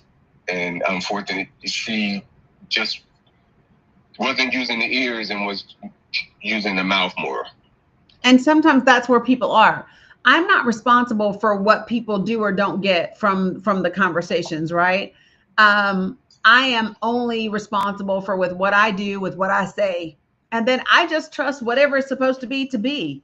If I spent time worrying about what people did or didn't do, thanks, DJK. I just needed to make room. If I spent all my days wondering about what people did or didn't take away from our conversations, I would drive myself mad. I don't have time for that. I don't. So, Yeah. but no, Yeah. I appreciate you. I appreciate you, Danny, and I'll be back. Have a good day. All right. Thanks, Speed Racer. All right. Take care. All right. So, real quickly, for somebody who asked me if there was a place where those 10 points are, yes, they are on my Facebook. They are also on my Substack. So I am at the Danny Cook on both of those places. So all 10 of those points are there. Well, yeah, Jeremiah, I don't have time for that. I can't, no. And while I hope that people want to get it or whatever, it's not my responsibility. I'm not responsible for grown people. I will walk beside you. I am never dragging somebody to a better place. I'm not doing it. Hear me when I say that. Nope, you will never drown my ass in the ocean because you don't want to put on a life jacket or a life. Never. We're not doing it. You fight me while I'm trying to drag you. You just going under. That's it. No, Sister Sarah is not new here, Sandy. Sarah is not new here. I know Sarah. No, they're not new here. Hello, PhD. How are you? Hey, how you doing? It's my first time here. Your account was recommended to me by A Money up top there, so shout out to you. Oh, appreciate that. A Money, W. I have maybe a different spin on this. Some of what you're saying, but I can understand and appreciate what others are saying. I don't think what happened was horrific. I think it's the standard part of American fabric. I think a lot of us play ourselves. America was born out of violence. Everything about the American fabric is violent, from how we established ourselves to how we even treat ourselves, present and past, even foretelling the future. People tend to also forget the Second Amendment was intentionally enshrined in order to protect the First. So there's a conundrum that we have to deal with as well. The second part of this that I'd like to make is there's a distinction that we have to make between free speech and hate speech. And although I will never call for violence, I think that if you resort to violence, I think that's because you've intellectually admitted you can't defeat the person with words, right? But I do understand that we have to understand free speech protects your right to express ideas, but it doesn't shield you from the recourse that other individuals or consequences that you might face because of those words. And so I think that although free speech should be protected and we should have discourse around that, we don't know what we're enacting upon when we do hate speech, right? If we think of these major leaders all across the world that called for the dehumanization of actual individuals, they themselves never physically did anything. Like Schmittler never fired a weapon, right? Stalin never fired a weapon, but their words were enough to motivate people to do enough damage that it can cause harm. And so, although the argument here, I don't think is about free speech, I think the argument here is about the responsibility of using free speech and then how that reciprocates towards you as an individual and the overarching society. Because now this may result in more violence simply because it began as what one would call just words. And I think that's where we as a society have to figure out, do we want to survive based on free speech with the exchanging of ideas, or do we want to just allow free reign on free words? Because there's a difference. So first, let me just say, just because something is ingrained in the fabric of this country does not make it any less horrific. So those two things can be true at the same time. It can be ingrained in the fabric of this country. It can be exactly who this country has always been and still be horrific. Those two things don't negate each other. They don't cancel each other out. They can coexist. So I will still say that what happened yesterday is horrific, as it always is, whether that is what happened to Charlie, whether that is what happened at Evergreen High School, whether that is what's happening in Gaza and the Sudan and the Congo and Haiti. Like, it's all horrific. Just because it has existed and been this way for a long period of time doesn't make it any less horrific. To think, in my opinion, to make it as if it's not horrific is to become numb to just how horrific it is, which is something that I hope we never do. That would be the first thing that I would say. And while I would say that there is a difference between free speech and hate speech, what I would say is that as individual people, we do not get to determine to take the life of a person for either. We don't determine that it is okay for the life of an individual to be snuffed out because they say hateful things, right? I grew up my entire life in the South in the early 70s as a biracial girl in a region that's 96, 97% white. I heard hate speech from the time I walked my ass into the school in kindergarten at the age of 5, right? And there's a difference. Hate speech does not equate to the unaliving penalty. That's just me. And what I would also say is, at the end of the day, no matter how horrible a person is, I get to choose if I am someone that celebrates the unaliving of that person. And me personally, not because of those people, not because their unaliving doesn't, quote unquote, deserve to be celebrated, right?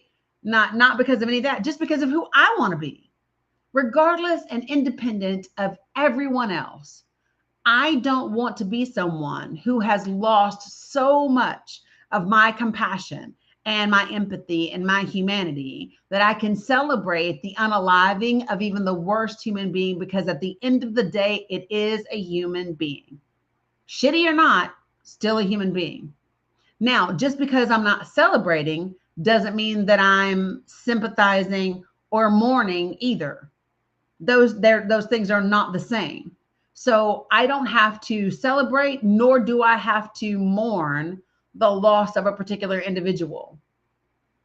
And that's the place where I land as a hard stop, not because of anything those people do or don't say. It's not governed by that. And it's not dictated by anybody else's words or behavior. It's dictated simply by who I want to be. That's it. This is just who I want to be. Go ahead.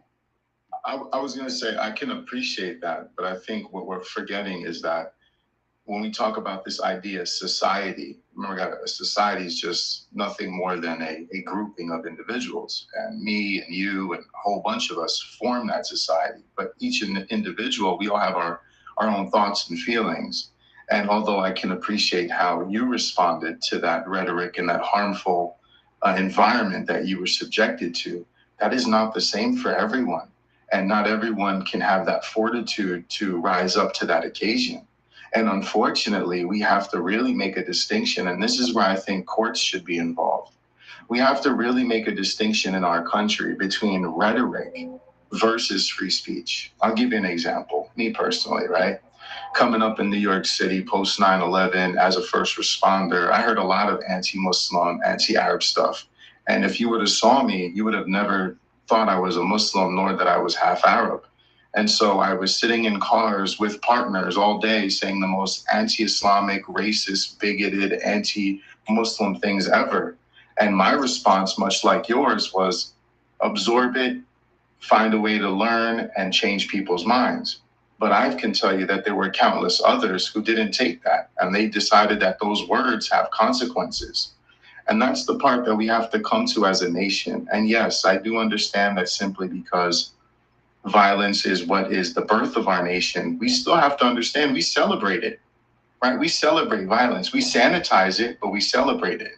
Like when a police officer carries a weapon, that's sanitized violence. You're still looking at violence on his hip. You just accept it because it's on a police officer's hip.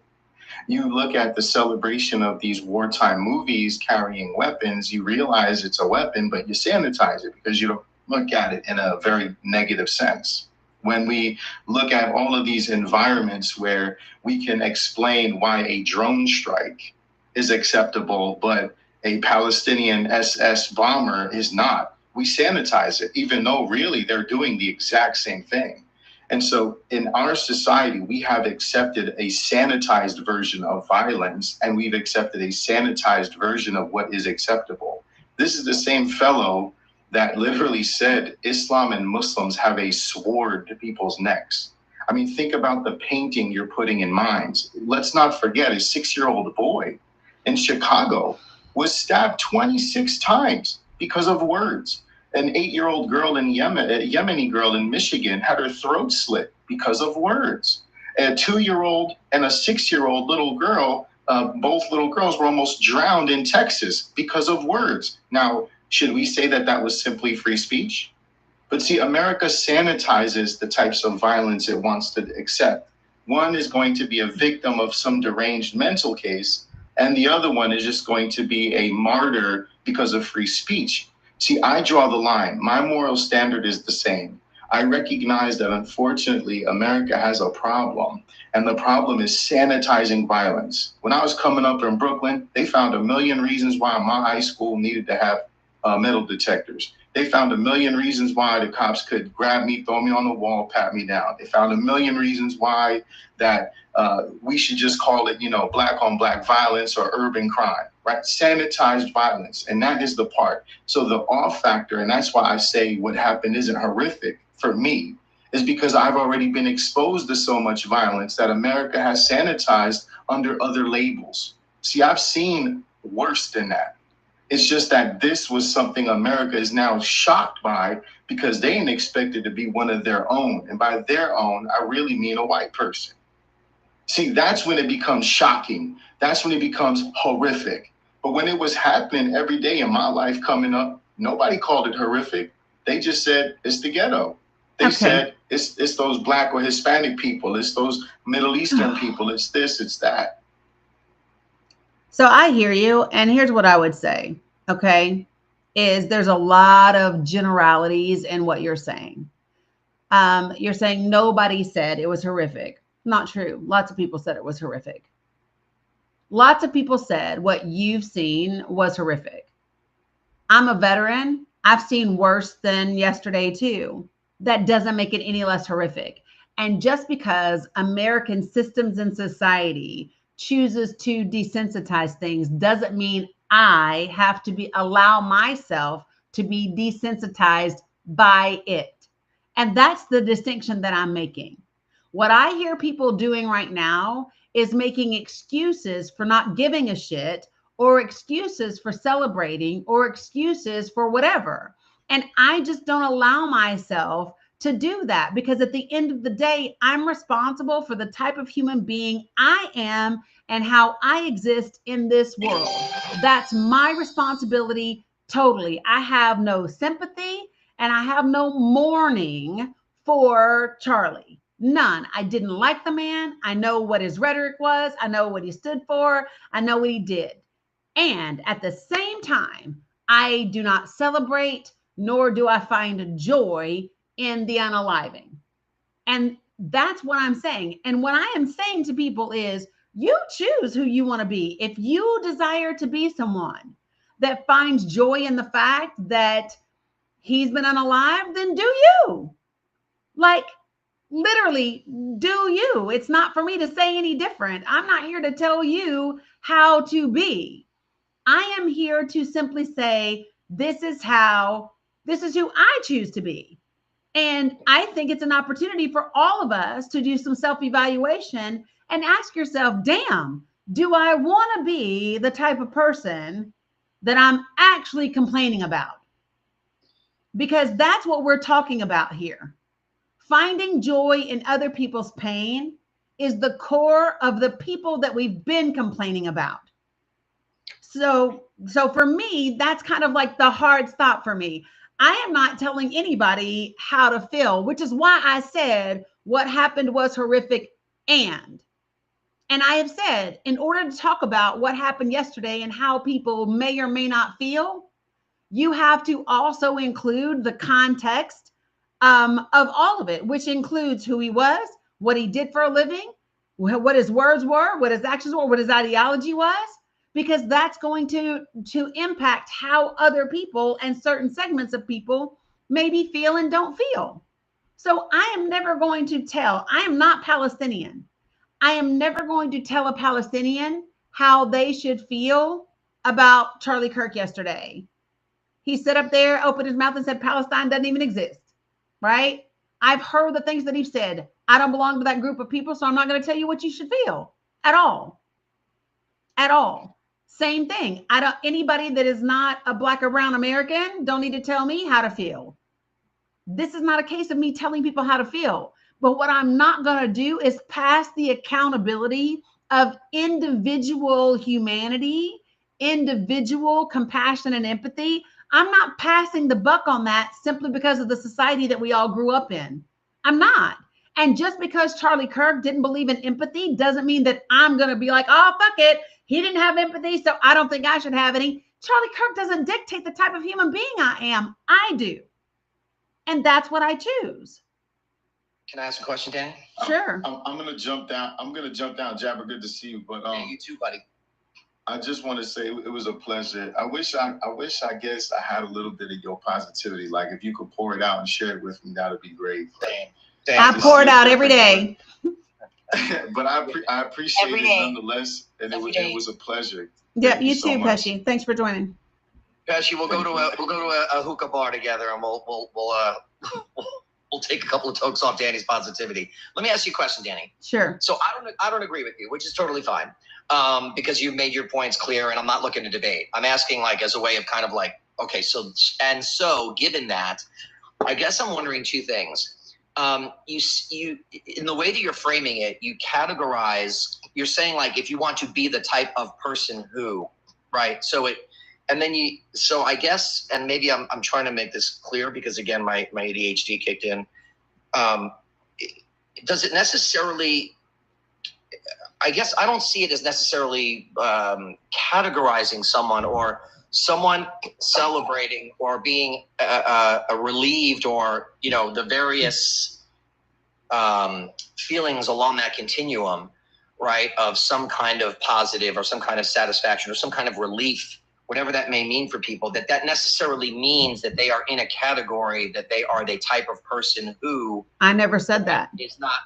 Well, okay. No, so what happened is Kimmer said they felt relief. And then they went on to say, I celebrated that. I celebrated the event. I never said people should feel bad or are some type of person at feeling relief. How people should feel. I'm just saying, but when you have said several times, I'm not being argumentative here, I promise. You've said several times, and I'm working through it myself. That's why I'm asking. Does it necessarily mean that because someone, let's say they do celebrate it, in this case, right? Mm-hmm. And it could be for a number of reasons. Does it necessarily mean that they are the type of person who, right, typically responds in that way, or that means that that's the kind of person they are? It means that they are the kind of person. No, it's not hard. It means that they are the type of person to celebrate the unaliving of a human being, no matter who the human being is. That's what it means. Yeah, I think this human being is different than other human beings. Well, and that's what they think too about liberals, and that's what they think about trans people, and that's what they think about Black people, and that's what they think about. Well, yes, but okay, but they think that they think that about groups of people, right? And they're talking, she was talking about this one person, right? Who is constantly, who literally like puts people under threat, millions of people, millions of marginalized people, and gets off on spewing hate. There are a million Charlie Kirks. They're just not as rich and well known. Well, right, but that's there are being rich and well known and have you, yeah. But Jabber, this is my point. At any point in time, I can scroll my ass through TikTok and find a cis, hetero, GOP, MAGA, Republican talking the same shit that Charlie talked day in and day out. They're just not backed by Trump's money machine and elevated to the same status of him. So that when we say it's just this one person, it's not. It's just a person that you see more than you see everybody else. No, I was saying he was just this one person was unalived in this case, in this manner, and in this particular situation. That's but my point is, if you say that about him, you're saying about everybody else who does the same thing that he does. And my whole point is when we begin to make an exception, when we make an exception and we say, oh, it's okay in just this one instance for us to celebrate this person being unalived, you now have started down the slippery slope where we get to choose who should or shouldn't be celebrated for being alive or unaliving. And my whole point is this: I have no desire to ever find joy in someone else's pain. Ever. I understand that. Yeah, I get that. I respect I don't that. have to mourn him because I ain't. I don't have to feel sympathy. I don't have to be sad. I'm not sad. I'm also not happy. I'm not either. Yep.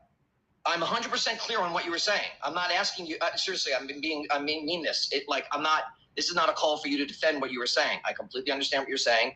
I don't agree. I think but it's all good. It's all good. Yeah. So when you said you don't agree with me, what is it that you don't agree with me on? Well, I don't agree. I don't agree that necessarily. If I actually, as a YT man, right? I've been told over and over again for years that it's my job to call out YT supremacy whenever I see it. It's my job to be the agent of change, right? It's my job to recognize all of the systemic forces of which I was unaware because I have been taught since a very young child, right, that like none of these things are true, and to gaslight black and brown people, and to, deny what they're telling me, deny all the policies, like not even, right?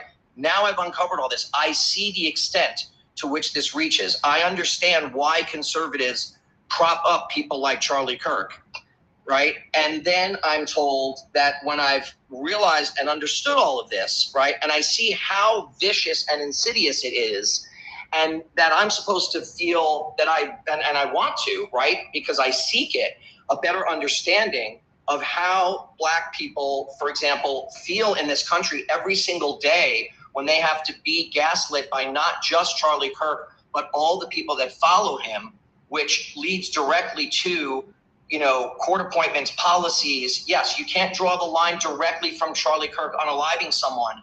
But as I see this more holistically, and I think to myself, wow, millions of people are feeling a tremendous sense of relief that this man is, and I know there are people behind him, I get it, but there are millions of people in this country, like dozens of millions of people, who feel a tremendous sense of relief because this man is not going, and I know he's a martyr, everybody can, you can say that, but the fact is that he's not going to be doing that anymore, and he did pose a direct threat. And when he takes pictures with the Kyle Rittenhouses of the world and celebrates the unaliving of black people, when he wakes up every day and gets off on shitting on marginalized people in this country, I mean, he literally gets off on it and makes millions of dollars from it. That is somebody, in my opinion, who is not only a direct threat, but an indirect unaliver of people. And sure, I can't prove it or draw a line from Charlie Kirk to a particular person, but knowing what I know and knowing the reach of it and knowing the efforts that the conservative movement has put in, right, I can't help but say, you know what? I'm not the kind of person that gets off on other people's pain. Far from it.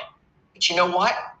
A broken clock is right twice a day. So I guess this is my broken clock. You know, this is the one time where I say, you know what?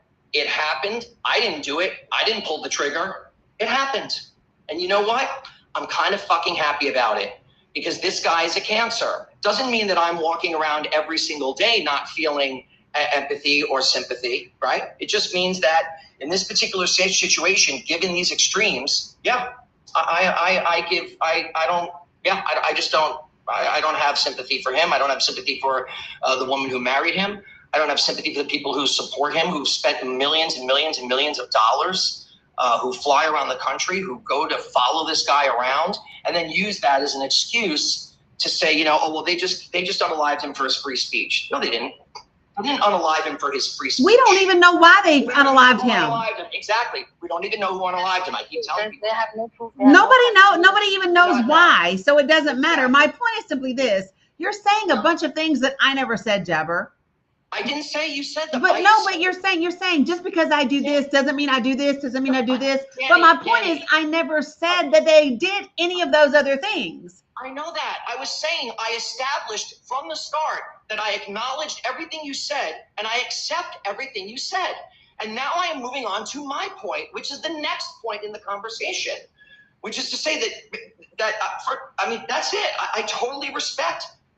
Like Mo, I wish I had your sympathy and your positivity with this and your feelings about it. I don't understand why people are saying this. I don't know how much fucking clearer I can be.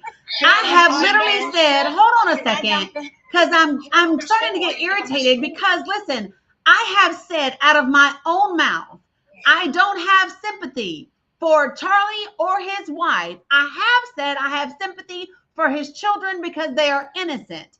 I have said I can have empathy just because I choose empathy for any fucking body that's a human being. That's my choice. What I have said is that if you are celebrating, then you get to self-reflect and say, is this who I want to be? And if you self-reflect and say, yep, this is who the fuck I want to be, then be that. Shit, be it with bells on and fucking like glitter and dance, be it. All damn day. It don't have nothing to do with me. What I'm saying is I am hearing Jabber.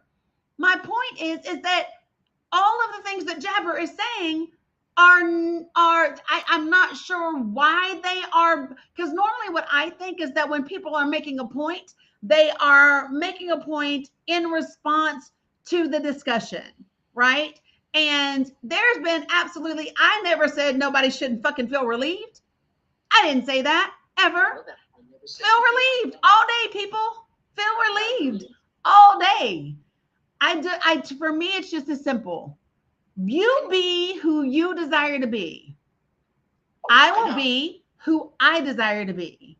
And I am being someone who I don't give a shit how horrible a person is. They are still a person.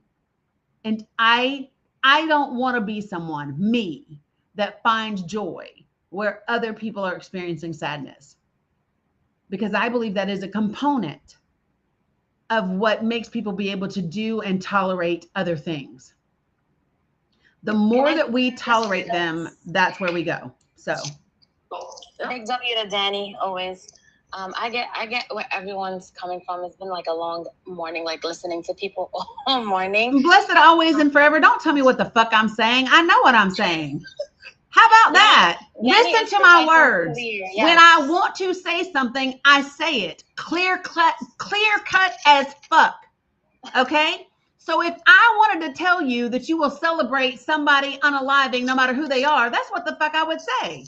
I didn't say that. What I said is you begin a place where now you get to determine based on someone's qualities whether you celebrate their unaliving, and I'm not sure how that's much very different than everybody else that's the fucking problem.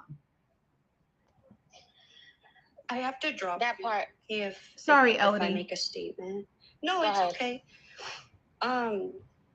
You know, I agree with a lot of what you're saying, Danny. Like, I'm definitely not in the camp of celebrating this, simply because of the fact that if this can happen to this person, right, then this can happen to any person standing up for any cause, right? And so there's a little bit of fear that I've been sitting in, because what happens to the person that stands on a platform like Martin Luther King and says, hey, we need equality for everybody, regardless of their immutable characteristics, regardless of their belief systems, right? And then, so, and I personally think that things are just going to escalate more than what they are. And they've been slowly escalating over time. It's not like this came out of nowhere. I think it's also fair to acknowledge, you know, consequences of actions, right? Again, that's not in any way celebrating anything. It's understanding, you know, if he didn't make a platform based on the protection of the Second Amendment, right? It wouldn't have been the Second Amendment that took him out.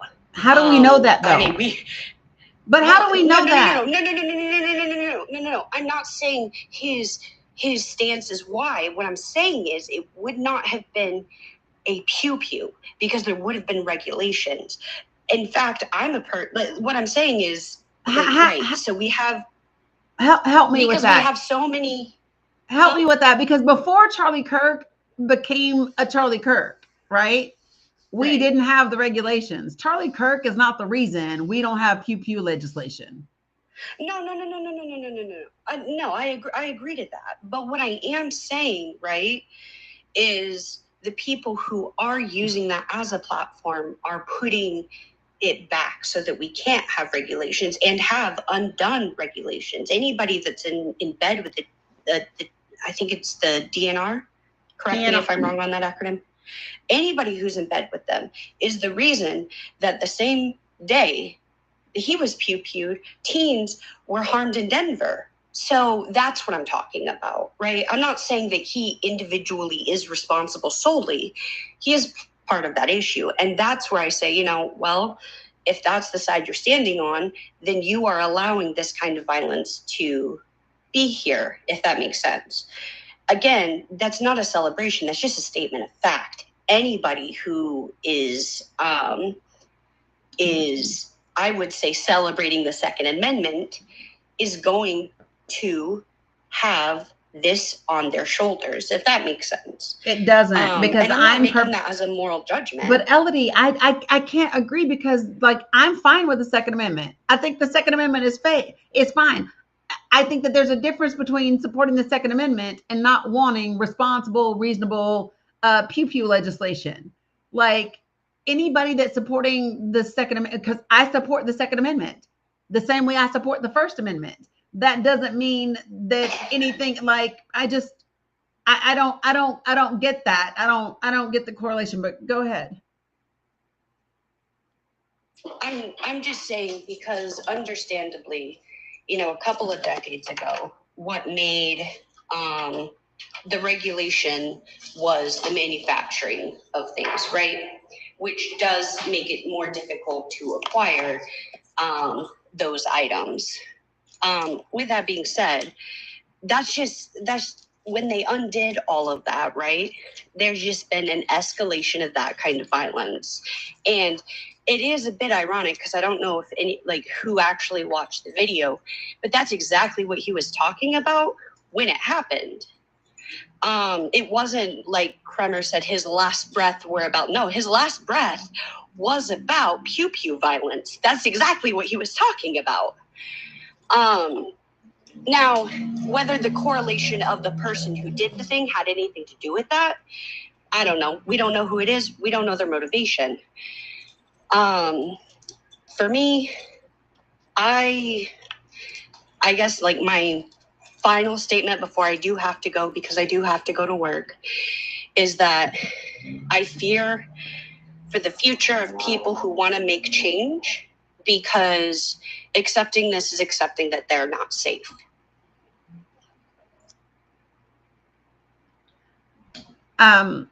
So what I will say is that I don't think it matters what he was talking about when he was unalived. I don't I don't care if he had been talking about the color of the sun at the time that he was unalived. He has always been the asshole that he is when it comes to marginalized and minority people. Like that's just who he is. What he was or wasn't saying, thanks guys, doesn't for me have any, it has no impact whatsoever with how I choose to feel or not feel about the incident. Who he is completely irrelevant. I need y'all to hear me when I say that. What determines how I feel is me. Period. Me.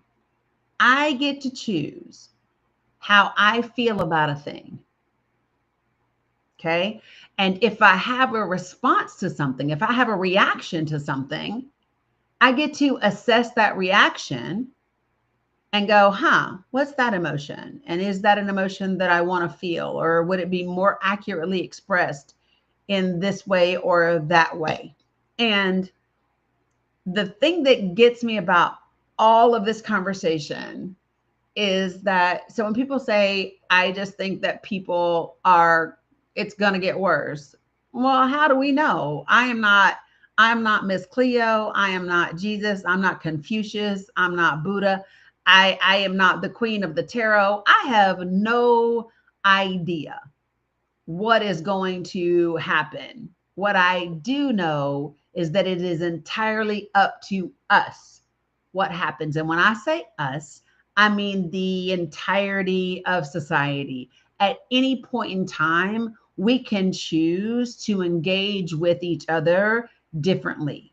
At any point in time, we can choose to use more humanity, more compassion, more basic respect for humanity in our conversations and in the way that we see people and the way that we see things and the way that we see whatever.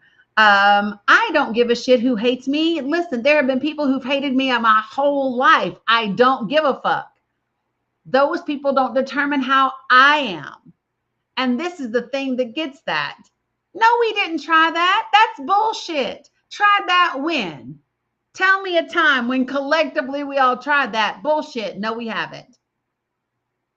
No, we haven't. So the reality is simply this. If you want to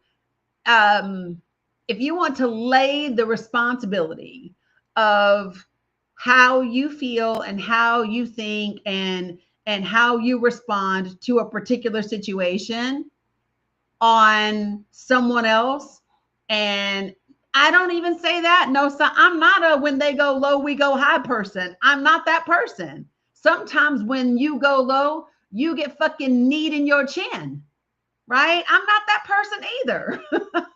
I'm not that person. My name is not Gandhi. I'm not Mother Teresa. I'm not a kumbaya. That's not who I am. What I am is I know who I desire to be in this life. Period. Right? And Charlie Kirk does not get to determine when I let go of the type of person that I want to be. Right? Period. That's just it. He doesn't determine it. Trump doesn't determine it. Nobody determines it. If that were the case, if I were letting people who hurt me determine how I felt about them and their groups of people, I'd hate men for all the times I've been essayed and graped. If that were me, I'd hate all YT people for all the times I've been called the N-word. If that were the case, I'd hate Black and brown people for all the times I was called half-breed and zebra and Oreo. If that were the case, do you see where I'm going with this? None of those people, none of those categories or groups of people determine how I feel. because I choose that. I have to run, but I know Muhammad wants to come up. I'm going to drop for you guys. I just wanted to say, it's not the Second Amendment, folks. If you're going to talk about the Second Amendment, it is the Heller decision. It is Antonin Scalia's interpretation of the Second Amendment. That's all I was going to say. All right, I got to run. Danny, you're the best. You know you can do no wrong in my book. I was not. I was like, really. It was yes and plus. It's all good. I can do wrong, but yeah. It happens. Please bring the tarot cards tomorrow. You're my queen. Thank you. All right, Jabber. So listen, so for those of you guys, I know I said 2, the real time limit is 2:10. That's the real time limit. I always give myself 10-minute buffer because shit never ends on top. I didn't say anything made it right. I don't know why people are saying this. I never said, so A Money, is Mohammed Sami somebody that you know? Because I don't know that Mohammed. No, I don't know him either. So, okay. So listen, folks, I am not saying that anything is justified.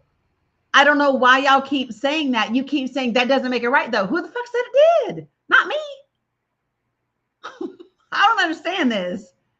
Y'all are arguing things I'm not saying. Go ahead, A Money. Thanks, Moon.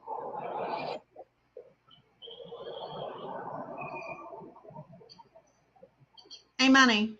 Sorry, Danny. There was a lot said. My thoughts was interrupted. I don't even remember Sorry. where I was going with this, but I will say one thing. What I wanted to say, there's been talks about this all morning and stuff like that. People bringing his Christianity and his love for Christianity, his love for God and stuff like that. But at the end of the day, like I said, we're not celebrating his death, nor are we mourning his death at the end of the day, because I don't stand for what he was standing for. He did make fun of George Floyd when he was unalived. He didn't care about black or brown bodies while he was still alive. And his he said there needs to be more gun unalivings. He said that there needs to be more gun unalivings. I mean, he literally was unalived by something that he stood for, technically. Correct. If that makes sense, right? Correct, yeah. And so that's something that he stood for. It's not something that we stood for. He said there needs to be more gun alivings, and look at God. Not you talking about look at God. Here's my thing, folks, right? I am not saying this is the thing. I think that this is what people are missing in this conversation from me is this. I'm not saying that that it was something. I am not mourning yesterday. I know you, Danny. Right? You've been saying this from yesterday, to be honest. The fact that people are, I'm sorry to interrupt you, but the fact that people are misconstruing your words. It's crazy. All you said was you don't celebrate any human death, because if that's what you would do, then you would be just like the rest of them. Right. I get what you're saying 100%. Okay. And at the end of the day, as for me, I don't have empathy or sympathy, because he don't want our empathy anyway. Okay. So I don't have empathy. Yeah. I know you don't. You don't have empathy or sympathy for him nor his wife, because his wife stood for what he believed in. At the end of the day, the only empathy people will get out of me or sympathy is for them children. Okay. Their children didn't know what a POS their dad was at the end of the day. They just believed that he was probably their hero or whatever. That's the only empathy, sympathy y'all gonna get out of me. But other than that, this man shitted on the black and brown marginalized communities in America at the end of the day. And that's what he was advocating for. He advocated for more gun law unalivings. Who does that? And in the same day, we had a school pew-pewer. Yep. In the same day, I don't see nobody talking about that. But we're talking about a white man being unalived. That's what we've been doing. Well, because that is what I know. Society does, right? That is what our media does. That is what they do. 100%. I know. And 100%. so, and you know what I did? I actually changed my background, A Money, because my original background had his picture. My original background had a picture of Hind, Philando, all of Uvalde, and all of Sandy Hook. That was my original background, and I was afraid that TikTok would get me. So you should have left that. Listen, that was my original background. Because that is why I said and, right? And. I love your ands, by the way. Because the and is where we all live. And this is what people, right? I know, Cam, that's why I changed it at the last minute. Because I didn't want it to be too crazy. But the and is everything, y'all. The and is really everything. And that's what I'm trying to say. I didn't like that man at all, right? I'm not mourning, I'm not sad, and I'm also not celebrating. Hear that? I'm not mourning and sad, and I'm not celebrating. My girl Danny, all right? If y'all weren't here yesterday, shh, because she's not doing neither nor. She's just in the and part, okay? She's and. Because the and is where we, the end is where we Where don't we live. Yeah, do you know period. why people don't like the and though?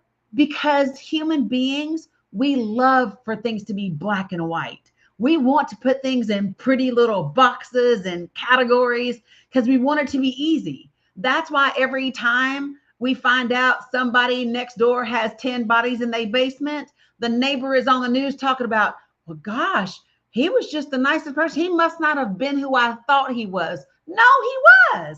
He was who you thought he was. And he was that other fucking person too, right?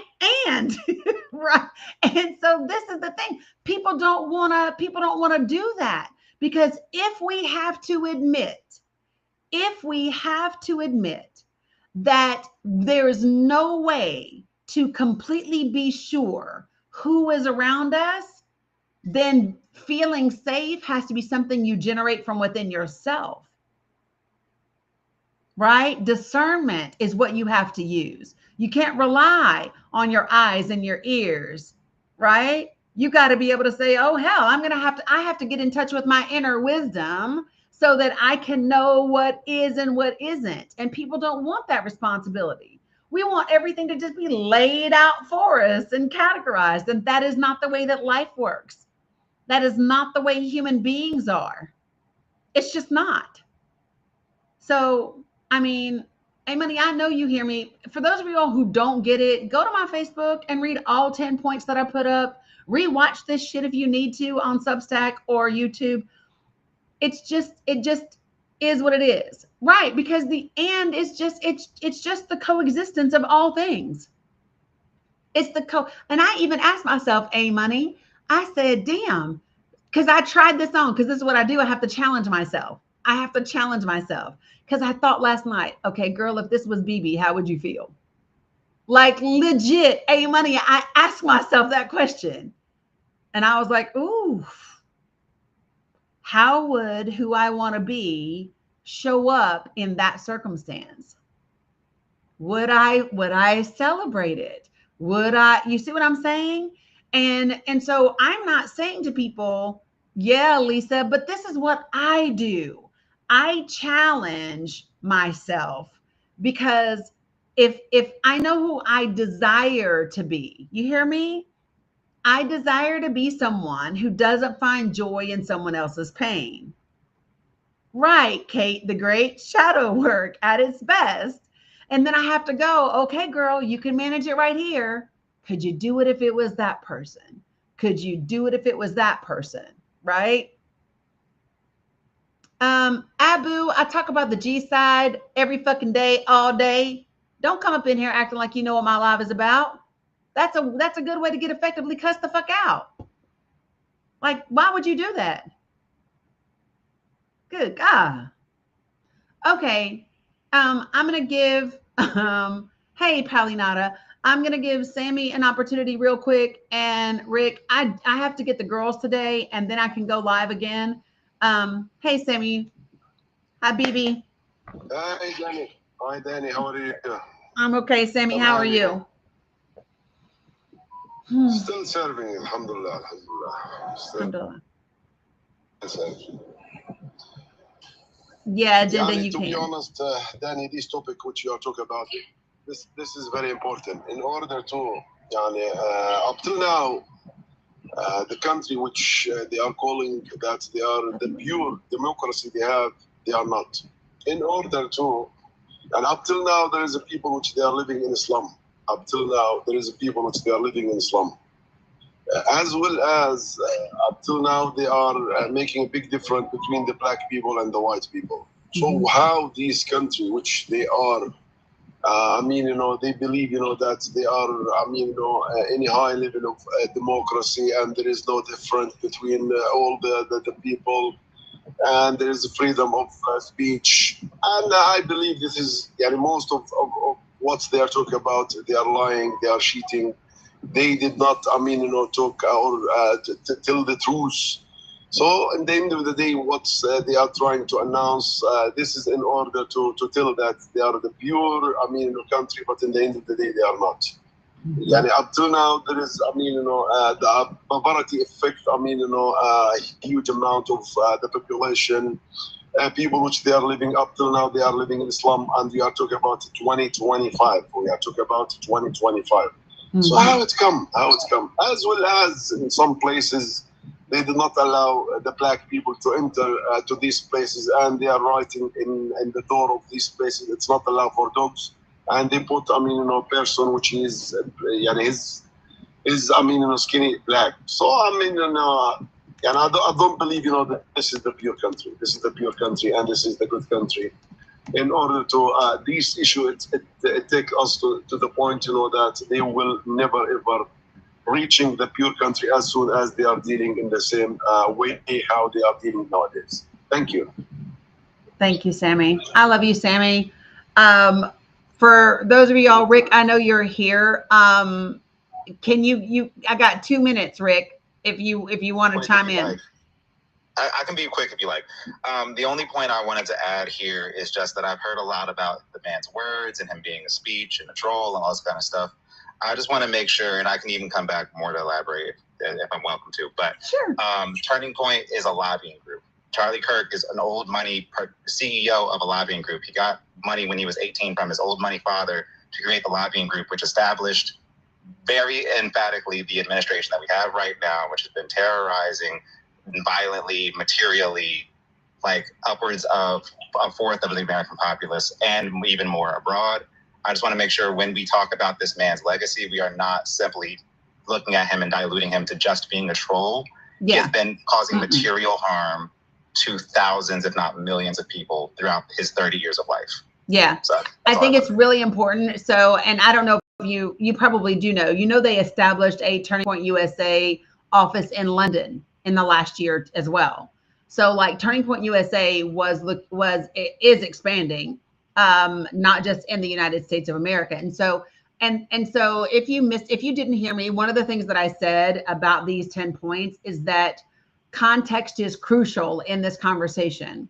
And that in order to have a productive conversation, you can't separate the event from the person, from their words, from their actions, and from their ideology. All of it is part of the conversation. Now, for me, the only distinction that I make about that is to understand that for me as a person, what I say is I can have empathy for just the humanity piece of it, right? And then the other stuff that we're talking about, I have no sympathy. I have no mourning. I have no sadness. This is not a loss for me and for the people in my community. You know what I'm saying? And so to talk about that in its totality is what we have to do. So absolutely. I hope that you're following, Rick. And that I think I'm doing Heart Me Now, actually. Okay, awesome. And that way, when I go live later, you can come back and we can absolutely head down that road and talk. At that time, I also want to talk about the BBC report about the biker gang in the U.S.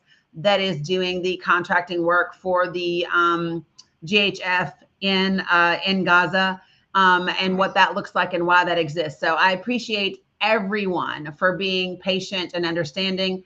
I got to go grab grandbabies off the bus. Love you very much. And I will see you all later.